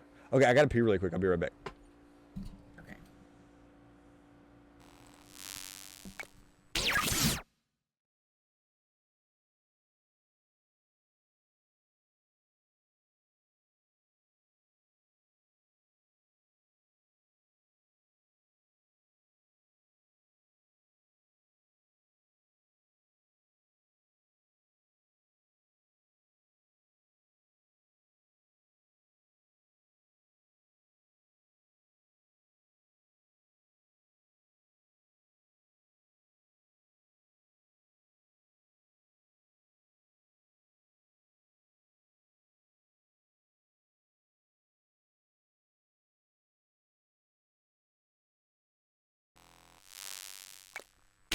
Drinking all of that water without having to pee.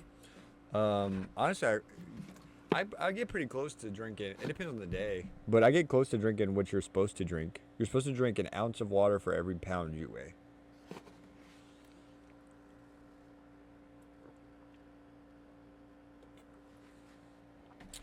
Also, I just told Jaden that, and you know what he did?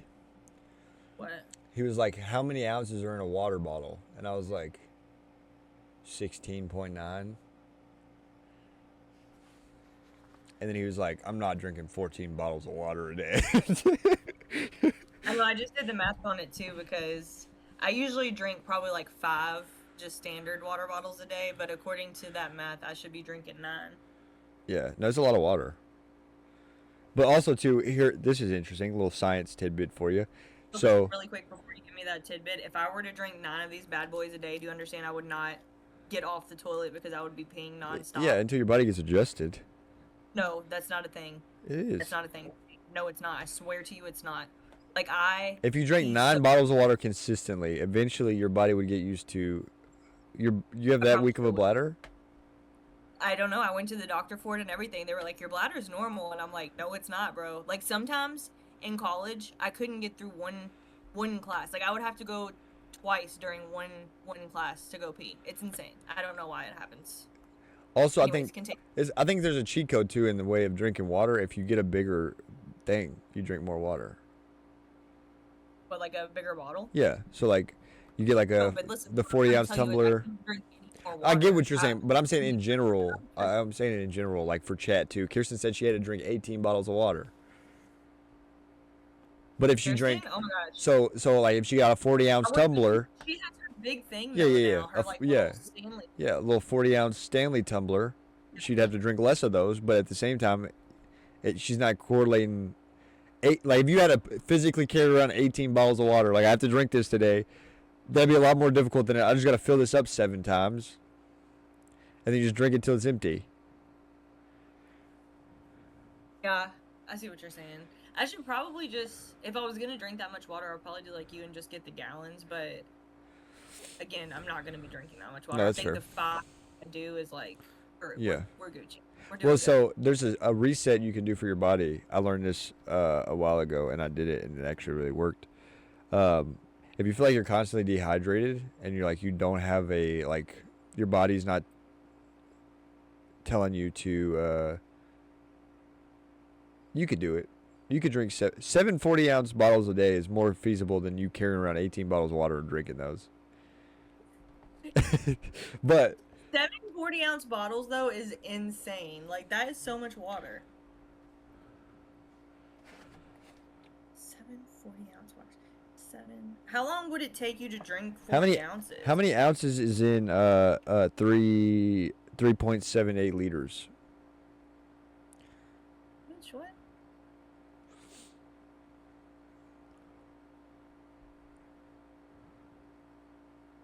You would have to drink. She would have to finish her 40 ounces within like 3 hours, like each. Yeah, that's not that hard. To get through each one, but that's in a 24-hour period. So, what do you're not awake like for 24 hours? 14 hours? Let's see. That's pretty realistic. Also, you got to think she's 70, so she wakes up at 4 in the morning. So every 2 hours she would need to finish her 40 ounces. Yeah. In order to make. You basically just got to glue the straw to your lips, bro. You got it. So glue it? Yeah. 127 ounces in a gallon of water. Yeah, that's about right. I'll drink a gallon in like a couple bottles. So. All day though? Like, when do you finish your gallon? It depends. I mean, granted, this one. Drinking it so late at night, you're not gonna have to get up to pee in the middle of the night. Yeah, but it didn't affect me any. It's like maybe once. I don't know. I'm just used to it. I just drink all day, and then I pee, and then I wake up maybe once or twice to pee at night. Honestly, I wake up to I used to. So that's one thing that I've realized since I've got on this diet. I don't have heartburn as much. Like almost never. Knock on wood. I don't miss it by any means. What I've learned about heartburn for me is sometimes with like onions, garlic, tomatoes type stuff, like if I eat like a tomato sauce or something, like sometimes, but what gets me worse is if I have a lot of sugar. Like one day John and I were eating a lot of candy, like we went and got some like Sour Patch Kids and some other stuff. That lit me up. Yeah. And that tends to do that. Like sugar in excess will give me the worst heartburn nowadays, and it scares me because I hate heartburn. You know what gives me? It's a weird thing gives me heartburn. Bananas, like an unripe banana, will give me heartburn. That's interesting. Yeah. I wonder what it is about it that does it. But I don't get heartburn as much, but I do wake up to pee because I'm drinking so much water. That's literally almost every. I've been drinking these. They're called like Popwells. It's like a probiotic soda. I've seen them, yeah. It's like 1 gram of sugar in it. Mhm. I've been drinking those. They're actually probably the best probiotic soda I've had. Because like the poppies are trash. The lemon, it's like lemon mango, pineapple something. That Popwell, fire. I just had the lemon lime one tonight. It kind of tastes like a Starry, and I think Starry's trash, so not a fan. I think that's the one I had too. I think that's the one I had. It's like not the worst, but it's not like Well, see, like a lot of the probiotic sodas, you can tell they're trying to be good for you. Like it doesn't taste good. But you also like kombucha, so you probably like it. Me? Yeah. I do not like kombucha. But you drink some nasties. I've tried some of your drinks before, but like, how do you drink that? Not me. You like kombucha? The only thing that I like Poppies, okay. Like the Poppies sodas, like those are okay. I don't really like Olipop's that much. And then I've tried a couple from Kroger that are like the prebiotic sodas that are like, they're okay. But honestly, I'll keep it real with you. I'm drinking water or I'm drinking a Dr. Pepper, and that's it. That's fair. That's fair. Like I do. Are you drinking more water than Dr. Pepper? What you say? Are you drinking more water than Dr. Pepper? I don't drink a lot. I used to drink a ton of soda. Now it's mainly water, and then like if I go to like fast food and it comes with the drink, like I might get one. But whenever I was on my diet when I was losing weight, I did like no sugar at all, so I wasn't doing any sodas. But I will say there's crack in soda, sugar, but it's crack. And so once I start and I have one, like I'll crave them, and I'll just like, I'm gonna say have to have them. Well, obviously I don't. Like as soon as I have one, it's like a downward spiral. Like I'm just like I'm on them. So no, I get that. That's like a hard habit for me to break. No, for sure. I get that. So I really only gave myself 2 vices, and one of them I don't really need. It's just like, I guess at this point it's just routine. But on this diet, I allow myself to have Gatorade and my like bucked up energy drinks, but they have 0 sugar in them, 0 calories. So like really the only sugar that I'm. Bad thing in energy drinks though. Huh? So I don't think that the sugar is the bad thing in energy drinks. No, for sure. Like, where's the energy coming from? Is it like green tea energy or is it like ginseng? Yeah. All the above. Just all the energy? It's like derived from plants. But also like, really that's it. That's all. I've been eating super clean. My skin is probably the clearest it's been in years. That's that your body was like really like cleared up. Yep, I'm lean as hell right now. I don't think I've ever seen my back with no back knee on it. I know that's what she was saying. She said Yeah. that it was very, very clear. Are you doing so I guess you're like very low sugar? Yeah, almost. I mean, like the only sugar I get is from honey, maple syrup, or fruit. Yeah, that honestly that's probably what's clearing up your No, skin. for sure. I mean, like even like I thought for sure the other day I was on stream and I was kind of sweaty, and I was gonna wash my face and I ended up laying down and then I laid down. I was like, I'm not getting up, and I woke up Yeah. and usually I would have like No problem. whiteheads, nothing. Yeah. But no, I feel great. Yeah, I will say that sugar has been, I've realized, one of the biggest like killers for me when it comes to my weight. Like if I just cut sugar, I'll drop weight like that. Like Well, that's also too, honestly it might be the form of sugar. Yeah. Like if you're Yeah, talking well, like a cane sugar compared to like a high fructose. Yeah, and when I was doing my like hardcore diet, I was only doing honey. Fire. And like I love honey, bro. I was only doing honey as sweetener. And then after that, when I got back on like a more like normal diet, I would only get sugar in my coffee because that's one thing, that's like the one vice that I have now is coffee, and I like it with cream and sugar. So like if I go to Starbucks or if I make it at home, like it's going to have real sugar because I don't like honey in my coffee. Yeah. So that would be the only time. Like in the morning, I would have my coffee the way I like it, and then I wouldn't have any sugar for the rest of the day, unless in the form of like fruit or something. Yeah. What about you tried maple syrup? Do you like maple syrup? Like real maple syrup? Yeah, like natural maple syrup. You don't like it? I mean, like I like the flavor of maple, but I don't think that it like does enough when it comes to like the sweetness. Oh, bro, then you're not getting the right maple syrup. Maybe not.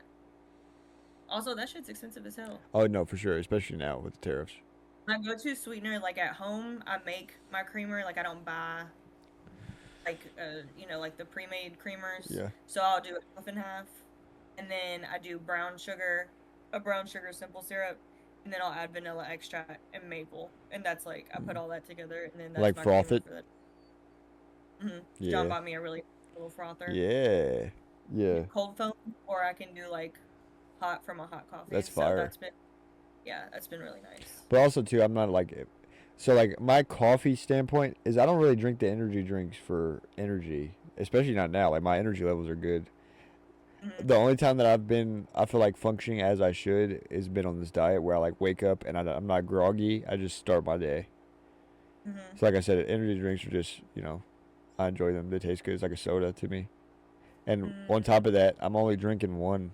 Like it's not like I'm pounding them the whole day.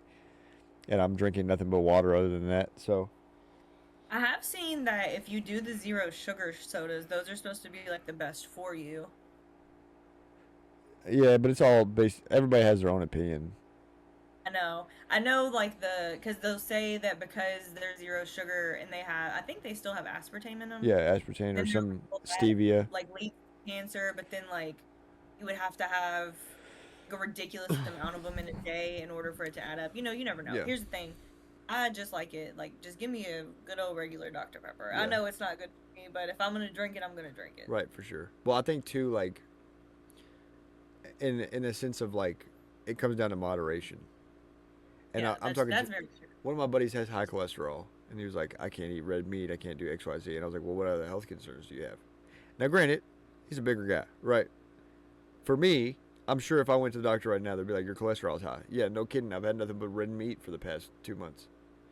Yeah. But you telling me I have high cholesterol with no other health concerns doesn't mean I'm going to die. It just means I have high cholesterol. That's true. Like, high cholesterol is only deadly when it's paired with another health problem. Diabetes. That's what leads to congestional heart. What is it? What's the heart failure? Is it congestional? Something like that. I'm sure Kirsten knows. Yeah, she knows. She'll put it in the chat. She knows everything. Because she used to have to get all her information from encyclopedia. She's the wise one. Congenital. I heard recently someone said to her. Well, you said what? Someone said to her that she was the wise one of the group. Yeah, no, for sure. I mean, she smells like paperbacks. She smells like paper.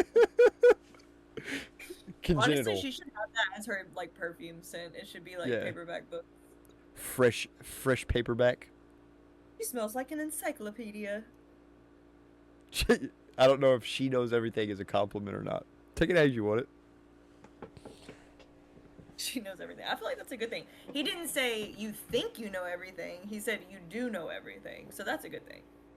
It's only when someone like thinks they know everything and they're like a know-it-all. Yeah, no, for sure. Those are the people that I can't stand. Yeah, it's like. Well, especially when it's like any topic you talk about, they're like, "Oh yeah, yeah." I'm like, "Bro, shut up." We talk. You're just talking to hear yourself talk, bro. You don't know. Yeah, most of the time that is the case. You're trying to tell me how to run a business and you haven't ran one. How does that make sense? Yeah. John always says that he never takes advice from someone who doesn't have anything that he wants. I actually heard another piece of information that I really liked is I don't do business with anybody that cheats on their wives. I did see that recently too, and I was talking about like if you'll do something that if you'll do that to somebody you're sleeping with, I'd hate to see what you do to me. Yeah, I saw that. I did see that. That's fire. Yeah. Yeah, John's thing has always been like, if you're giving me advice, but you're not in a position to where you have anything that I want or like aspire to, why would I listen to you? Like that don't even make no sense. Like, that's no. Fair. You can't take any advice from you. That's fair. Well, you got nothing for me. Yeah, no, that's deep for sure. That makes a lot of sense. But also at the same time, like, is he saying from this tip of like they're trying to tell him how to do things? Like, you should do this. Like, is that the context? Yeah, probably. Yeah, I get that because I get that a lot with this. Like, bro, you know what you should do with stream stuff? Yeah. Oh, you stream? No. Yeah. Interesting. Yeah, exactly. It's like they're not even in a position to be able to tell you what to do. That's a good idea. You do that. You do that. Yeah, exactly. Yeah. Like, what? Apply it to your own situation. Right. Say that 3 inches away from a mirror. They won't. No, definitely not. But no, that's a fair point. I like that too. I thought I saw something. It was a podcast and they were talking about like your like the way you handle what was like the skills that you were gifted with from God is like how you deal with certain things. So like the big one is that, I mean, me, but it's like self-deprecation. You're born to be a leader and you're harder on yourself because you are holding yourself to a standard of I have to lead and I can't lead if I'm not doing XYZ. Mm-hmm. And I was like, that's real good because that's my thing. Granted, I think it's good that I have the wife that I do because she checks it, like she nips it in the bud in the sense of like, don't talk about my husband that way, right? Mm-hmm. But like sometimes I need her to be like, you're right, do this, like lock in, right? That's what I need sometimes. But I'm not gonna get that from Matea. It's just like, okay, I'm sorry, but like also I'm this really how I feel. Like I need to figure this out. But I feel like that's the case. Like I feel like I'm falling short. If somebody's looking up to me and I'm not doing what I feel like I need to be doing, then I'm like setting their trajectories off because I'm not holding myself to a certain standard. Yeah, I feel that. Do you feel like it's weird for you to like, I've like had this epiphany when I was talking to John, but I find it very hard to hear people talking about me in ways I don't see myself.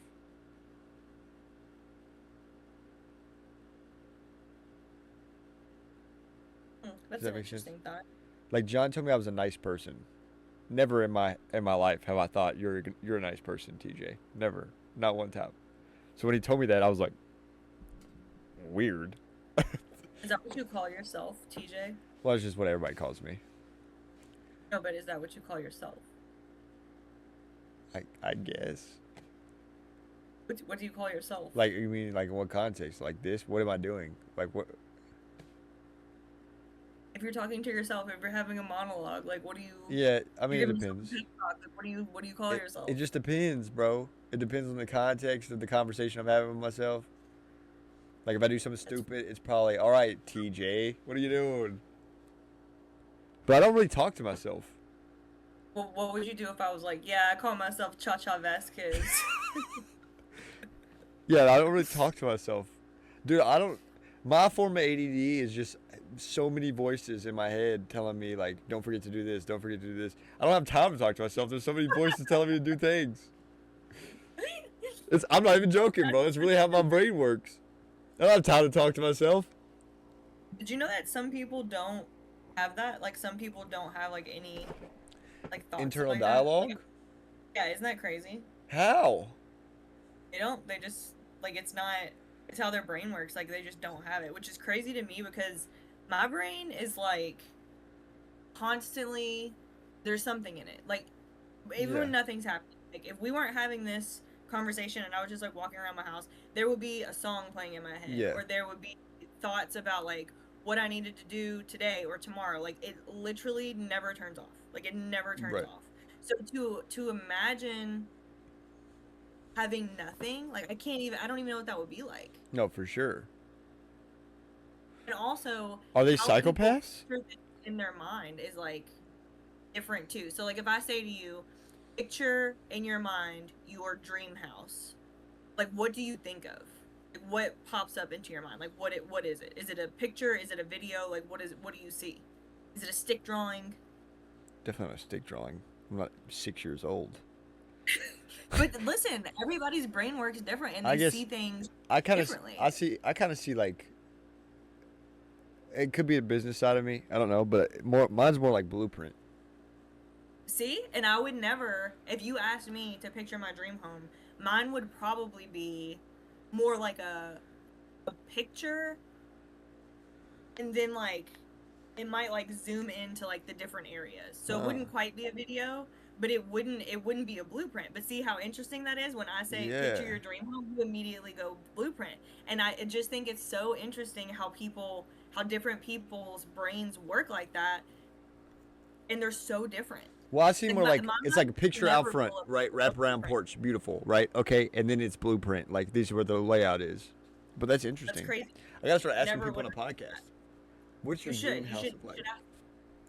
And anything. You can ask them to picture anything. Like, even if you said picture an apple, like, some people would picture just, like, the drawing, like, I'm gonna say stick figure drawing of an apple. Like, say it's like a white paper and just, like, black crayon, like they draw the apple. Like hooked some on people phonics. Are gonna picture, right. Yeah. Some people are gonna picture a, like, 3D, apple. I mean, obviously the color is gonna vary, but it's just so interesting to me how you can tell someone, like, picture this and then describe it, and it could be completely different from how you're picturing it.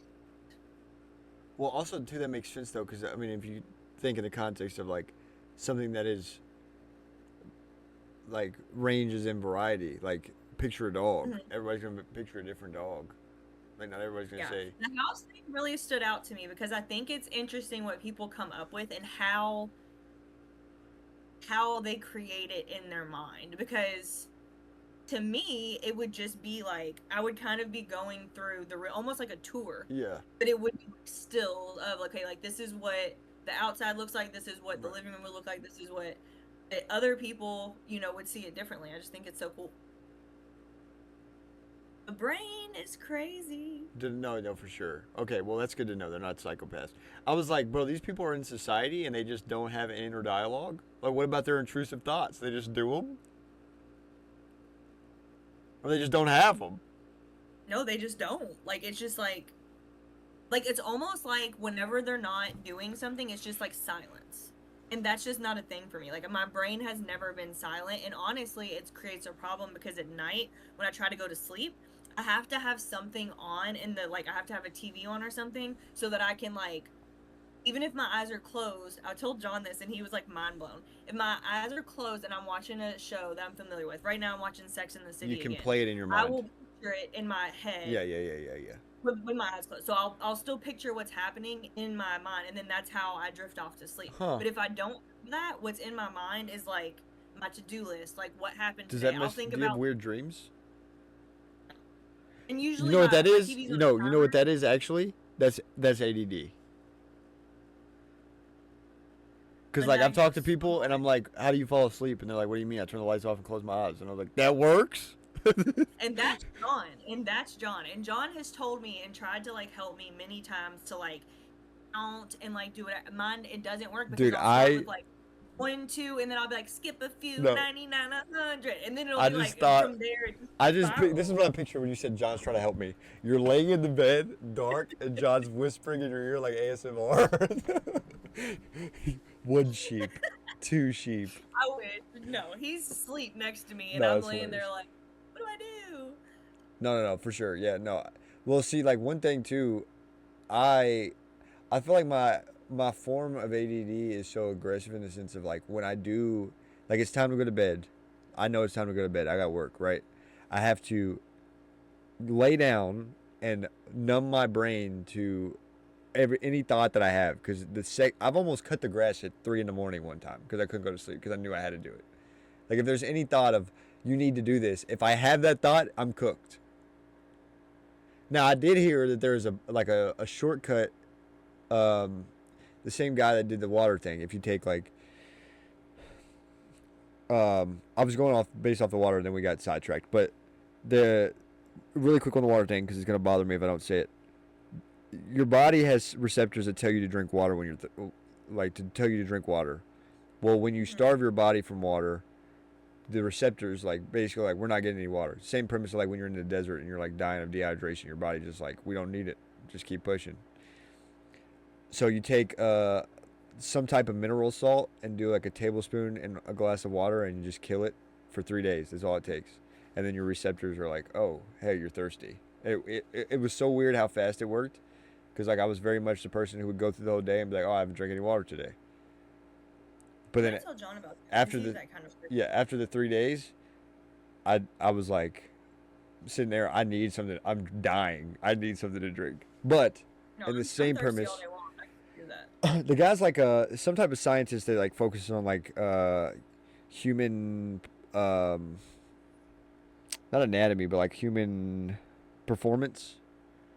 And he was talking about turning your brain off at night. He was like, if you feel like you're one of those people you lay down and you can't stop thinking about what you need to do or like something that's coming up, you get in the shower and you let the water run on the back of your neck as hot as you can stand it, and then you change it to cold and let it run under your neck for 10 seconds, and then you change it back to like as hot as you can stand it again, and then it basically like resets your brain. You can go to sleep. I haven't tried it. I found a method that works. It works for me. Next time you can't sleep, try it and let me know if it works. I'll do that. Because I've seen the same thing. But I'm curious.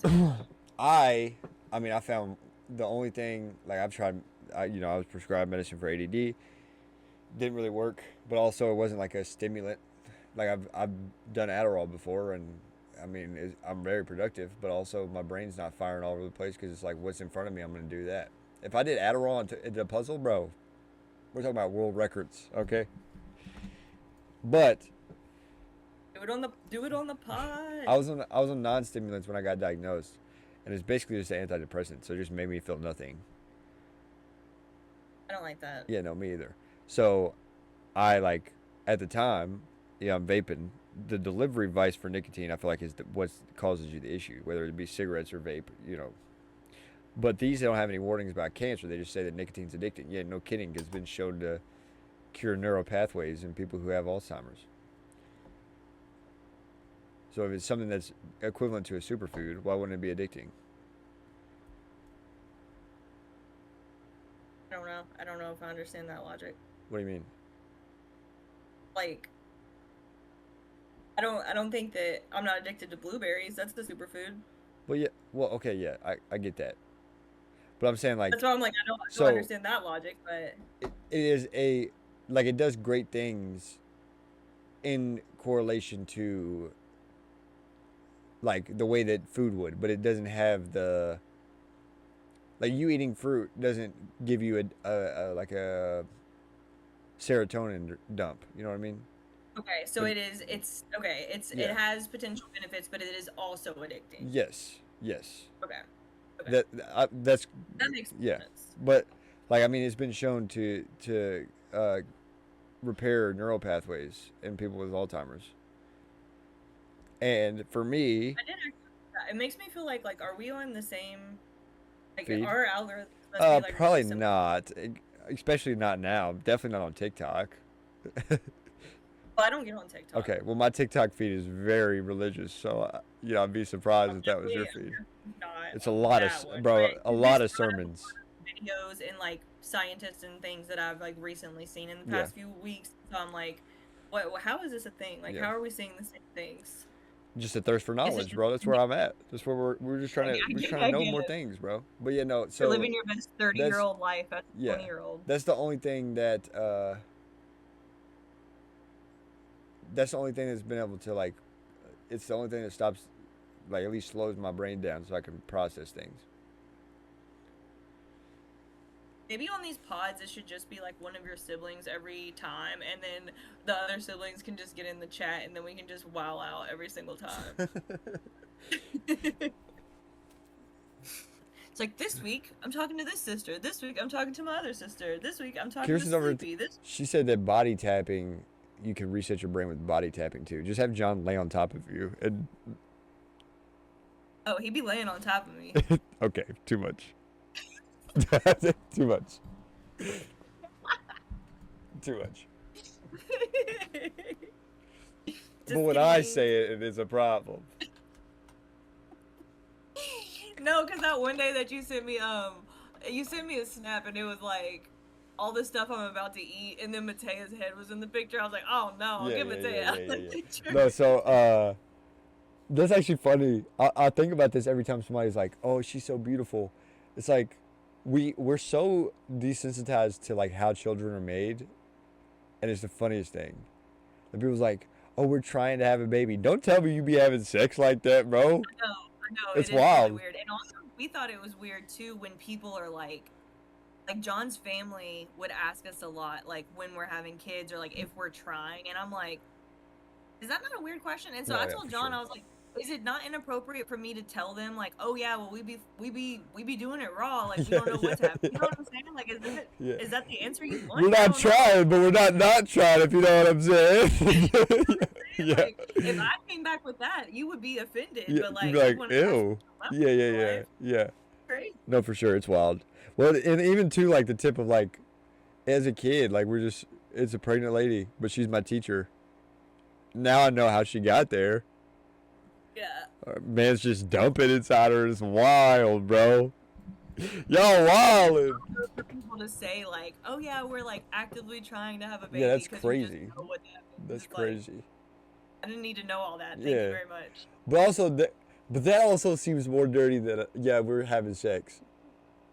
Because like, it does. If you're actively trying, that means you're like tracking your ovulation. Like, when's the best time to have sex? You're scheduling sex, bro. You're a weirdo. You're a weirdo. And you're telling me this? I'm 14. What the hell? It's like they might as well like pull out their ovulation calendar and like show it to you and be like, hey, this is where we are. Tuesday I'm gonna be in a great mood because Monday night. Yeah. Be prepared for Tuesday. It's gonna be a great day. Monday night we're having sex. We're gonna try for a baby. Like, okay. That would be way less received in society if that's how we went about it. Some lady in the office like, yeah, he just, we tried 4 times last night because he comes so fast. What? What are you talking about? Excuse me, ma'am? And then I held my legs above my head. Let's chill out on the description, Deborah. This is not office talk. Thank you very much. Did not need all You know what? Seats. That's what they be talking about in the elevators. Oh, man. No wonder you like it so much. No, that's wild. Oof. Also, too, I don't work tomorrow, so I'm just kind of running on whenever you're ready to get off. You say the word. I'm about to fall asleep because I didn't sleep at all last night because of the heat in my house because we didn't have any AC. But you got some AC now. We're rocking. We're rocking? Like you're rocking. You have AC. It doesn't fix the fact that I didn't get any sleep, but yes. No, I'm saying like, no, like I'm saying you're good now. You have AC. You're gonna be able to sleep. Hopefully. thankfully. I have this mini fan that plugs into my computer. I don't know why John Are you gonna get is cold today. tonight? That's the question. I hope so. The bedroom feels a lot cooler already. So I'm like fingers crossed that by the time we go to sleep, we're like too cold, you know? You been sleeping with the covers off? No, I can never sleep with the covers off. Like just your feet uncovered? Even when it was hot in here, I would sleep because we have a ceiling fan, so that helps to like, circulate, cool it a little bit. Yeah. I would sleep with one leg out of the cover and then the rest of my body like covered up. Like if I got hot. And then switch legs. Yes. Yeah. Yes. You get the vibes. You get the vibes. No, I could never. I think psychopaths are the only people who sleep without a cover. That's weird. Yeah. I mean, especially like no covers, no hoodie, bro. You're just out here raw dog and sleep. Raw dog and sleep? I'm sorry. No. Also, the sleep monsters are gonna get you because you're not sleep covered. Monsters is crazy. No, I'll tell you. Okay, Listen, going off the sleep tip. I'll tell you this. It's pretty funny. I used to be like, I don't know how Matea does this, bro. She sleeps with a heat blanket every night. Yeah. Bro, coming in, I'll come in from stream. I like start getting ready for bed. I'll take my socks off, then my feet get cold, and I'll get in bed and I'll be like, my feet are cold. I'll slide them underneath the heating blanket. But now I like it. But then if I fall asleep with it on, I wake up in the middle of the night drenched in sweat, and I'm like, bro, that's cooked. She's got a heat pad on her back with heat blanket on her legs. I'm like, how, bro? That's crazy. It's 67 degrees in my house. I'm pouring sweat right now. I woke up the other night, looked like I just ran a marathon, and this woman's over here cut up in bed with 2 different heat sources on her body. And also, her heat pad's so hot, if you touch it with your bare skin, you're getting 3rd-degree burns. That's insane. That is actual insanity. Also, do you know, I like to be asleep and then wake up in the middle of the night and my arm is out of and it's so cold, when I pull it back in, it like slightly like, that's how cold I like it to be in my room. For sure. When you pull your arm in the covers, you're like, ooh, that's, yeah. It's a nice tube on your skin. You're doing it right. That is correct. But also, sometimes I like to sleep with my shoulders above the covers and my hands in the covers because my hands get cold. I'm with you 100%. Yeah. You know, sometimes when you're asleep, like your arm will make it out of the blanket and then you'll wake up because your arm's cold and then you tuck it back in. Like, you know you're sleeping good when your arm gets too cold. Oh, bro. Also, secret time, sometimes when I'm asleep and my hands are real cold, like, and I wake up and Evie's next to me, I'll just like put my hand on her stomach. You better not do that. Oh, do not do that to my girl. And then she goes, and then she goes back to sleep. So it's good. You will never do her like that. Sometimes I touch her stomach and she starts to wake up and I go, shh, shh, shh, and then she goes back to sleep. You're terrible. Well, see, like, I do it to her, she can't scream, Terrence! But if I do it to Matea, that's the response I'm getting. You'll wake her up out of her sleep like that? Matea? That's diabolical. Matea or Evie? Do not do that. Matea! No, Evie doesn't wake up for real. She just be like, that's cold. But, like, she's still asleep. No, my feet. Sometimes I'll be rubbing my feet on the covers, and then I'll touch her with my cold feet, and she'll yank her feet away from me. That'll wake her up. But it's never intentional. It's like I'm doing it on purpose. What do y'all got? Y'all got a queen or a king? Queen now. We used to have a king. That was clutch. Now I got a 1-year-old that kicks me in my chin while I'm asleep. Why did y'all downgrade from a king? Because our room is smaller than what our old room was. I know. See, we were looking at kings because I'm a wild sleeper and John is done with me. So we're looking at kings at the mattress store, and we have a very small bedroom too. So I'm afraid that, one, the bedroom space, but also our door frames in our house are really small. I don't know why, but they're just like very small. I don't know if we'll be able to get a king actually in the house, so we're working on that. So, I mean, I bought all of our furniture off of Amazon when we moved in, and literally furnished almost the entire house except for a couch for like $1,000.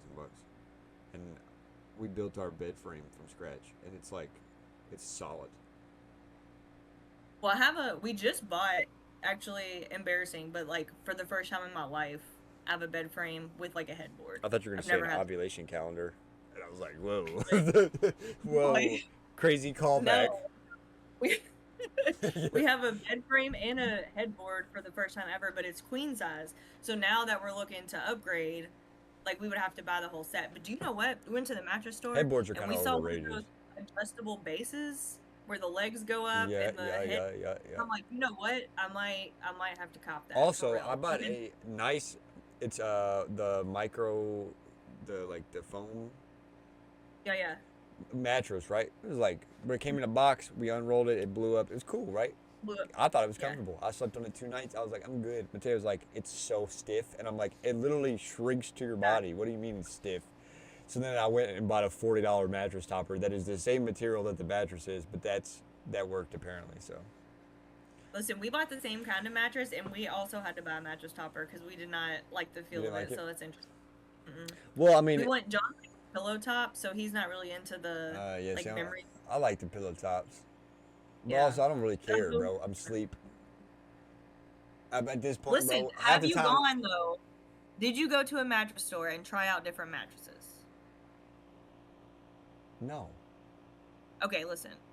Do it. Like, it's an old person thing to do, but do it because, listen, I'm gonna tell you something. When he hit the incline on my legs and the incline on my top, and he was like, this is 0 gravity mode, when I tell you, you could not feel, which, listen, you're young, so you might not get this. You could not feel an ache or pain in your body. Like, you're gonna need that when you get to my age. Like, my lower back, I didn't even know that my lower back pain was from the bed until he did that, and I was like, John was like, what do you think? And I was like, and he was like, bitch, get out of this bed right now. Like, this is where I'm at, bro. The way my brain works, I'm trying to work as hard as I possibly can so that when my head hits the pillow, I'll fall asleep, okay? I'm not worried about what the bed feels like. I'll sleep on a rock, okay? I don't care. No, listen, I'm telling you, sleep is the #1 most important thing. If your dad got more sleep, I guarantee you he would still be with us today. Come on, man. What are you talking about? Okay. I got that whoop. I be tracking it. All this, I'll sleep when I'm dead. Yeah, you will. You'll sleep really fucking hard. He's snoozing right now. Like that old man with the cover. That's how he's sleeping. But no, sleep is important. I agree. But I'm saying sleep. Yes, no, I agree. I track my sleep every night. You're doing too much. Just get the 0 gravity. You want a 0 gravity bed is not doing too much, but tracking how good my sleep is and the quality of sleep based off my string the previous day, that's too much. How much was your little watch to track your shit? $200. Yeah, we're looking at like an $8,000 yeah, bed. Literally. $200. I buy the subscription monthly, $200, and then I get the watch for free. But I'm doing too much. I need to buy an $8,000 bed. My bad. Whenever I get the bed, you can come over and try it, and then you'll see what I'm saying, because you'll be asleep in like 3 seconds. Well, that's fine. I'll take a nap in your bed, and then I'll go home and work like a dog, so then I'll fall asleep in my bed. I really don't care what I say. I could sleep on the floor, bro. That's the biggest thing, too. If I was single, like me and Mateo weren't a thing, I lived by myself, I would have the bare minimum furniture. I would sleep on a mattress on the floor. I would have my computer setup would be more efficient than what my living room looked like. There'd be like metal chairs in the living room with a 60-inch TV. Very designed to what I need. Minimalist. Yeah, literally. Nice kitchen though, because I be cooking. Give me 2 seconds, really quick. Oh my gosh.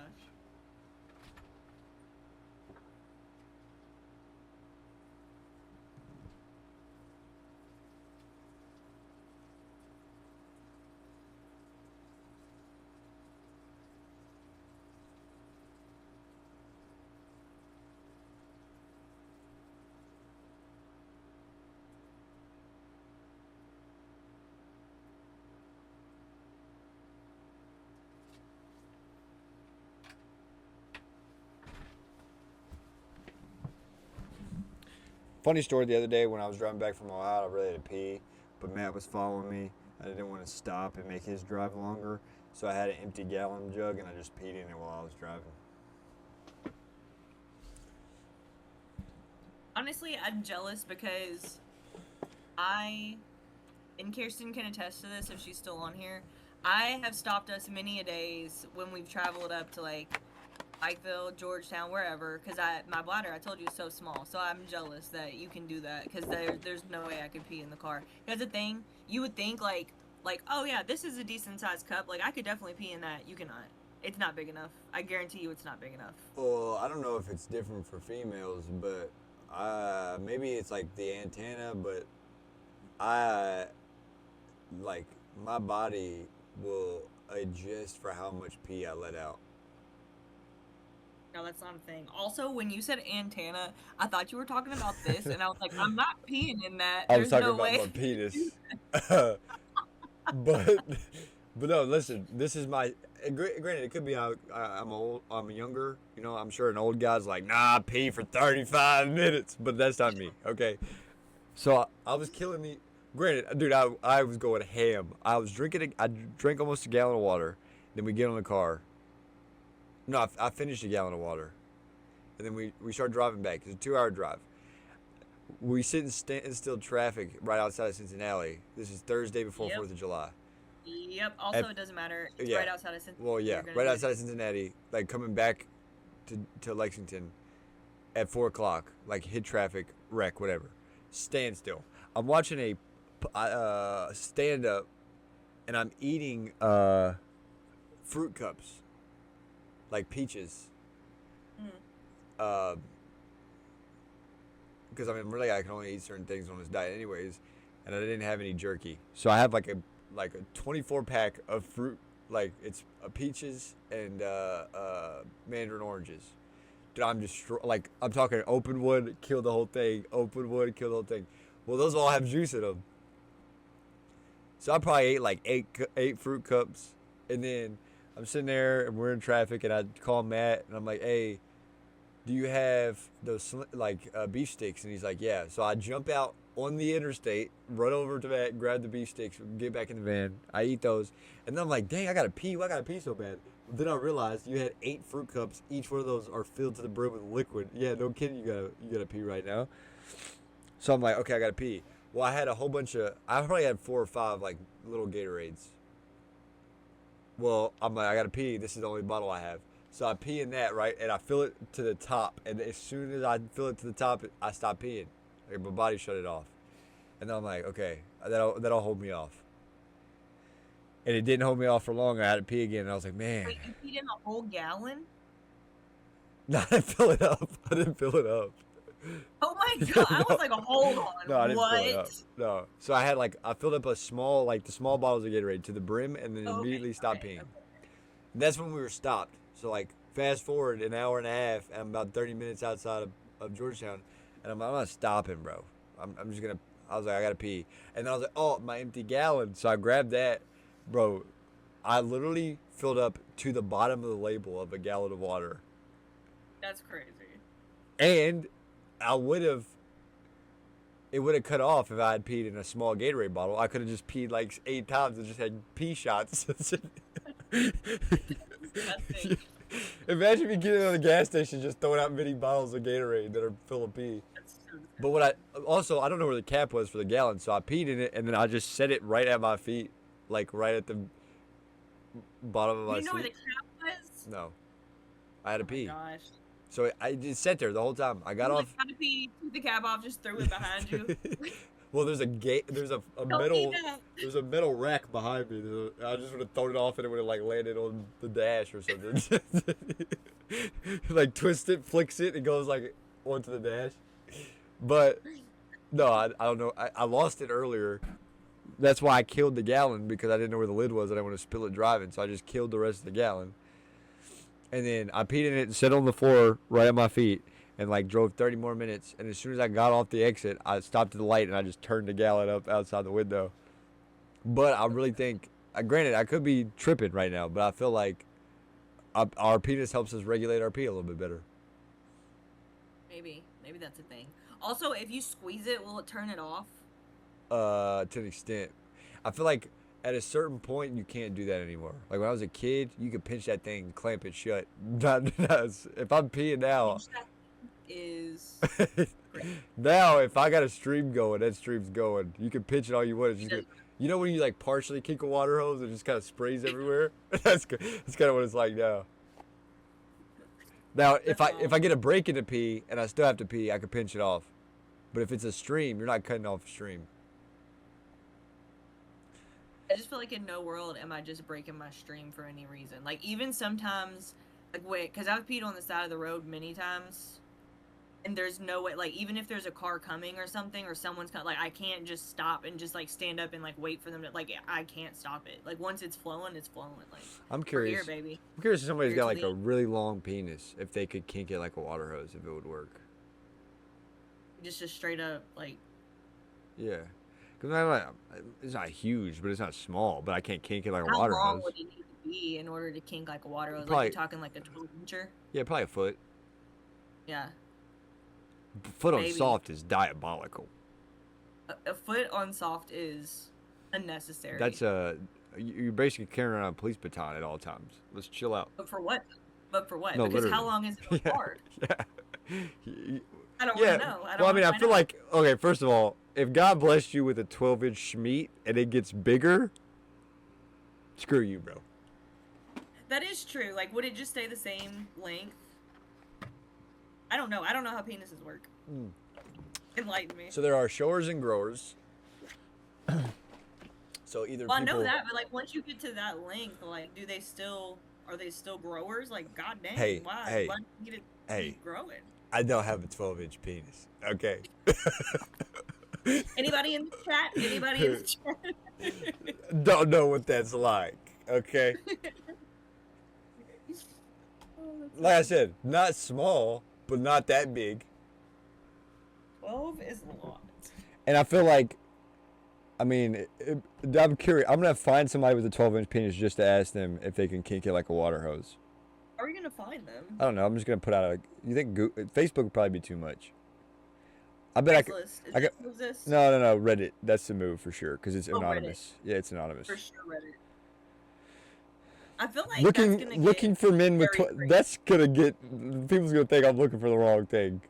I gotta put the whole context. Looking for a guy with a 12-inch penis to tell me if he can kink his penis like a water hose. Please help. Yeah, definitely include the whole thing. Because if you just stop it, looking for a guy with 12-inch penis, that is open in my inbox. Yeah, that's open in my inbox of some very crazy images that I do not want to see. Yeah, for sure. That's what I was picturing. I was like, I don't think he's gonna like that. Well, no, I saw something. A guy said his buddy was in a porta potty and wrote like, "I want to see pictures of your poop," and wrote his number. So he said for like 8 years, every morning he would get texts of poops. He said, and these aren't like girl dainty poops. These are blue collar coffee poops every morning for 8 years. It's a great joke. It's hard to be mad at. Honestly, that is really funny. And a side note, me and Chelsea used to send each other pictures of impressive poops that we would have. Honestly, we would go to the bathroom and we would have like a really long one. Like, we would just take no context. We would just send a picture, like take a picture, send it, and then we would be like, "Wow, that's great!" Like, you know what I'm saying? No. Like, literally unprovoked, and we did that for years, and that was crazy. Okay, I think I've seen a picture of my poop one time, and it was recently, and it was right after I got on this diet, and I was like going through ketosis, so like my body's just, I'm eating a lot of fat, so like my body's just getting rid of all the fat, like it hasn't switched to consuming that fat for energy. So it's like, dude, I'm telling you, may have been the most poop I've ever pooped in my life. It looked like a cow patty in the toilet. Like, it was so much poop. And I took a video and I was like, and then I zoomed in on the toilet, and then I sent it to Ty and Nick, because Nick's doing the diet with me, but we have a group chat, it's called Meat Eaters, and I sent it in the group chat, and I have my Snapchat notifications off.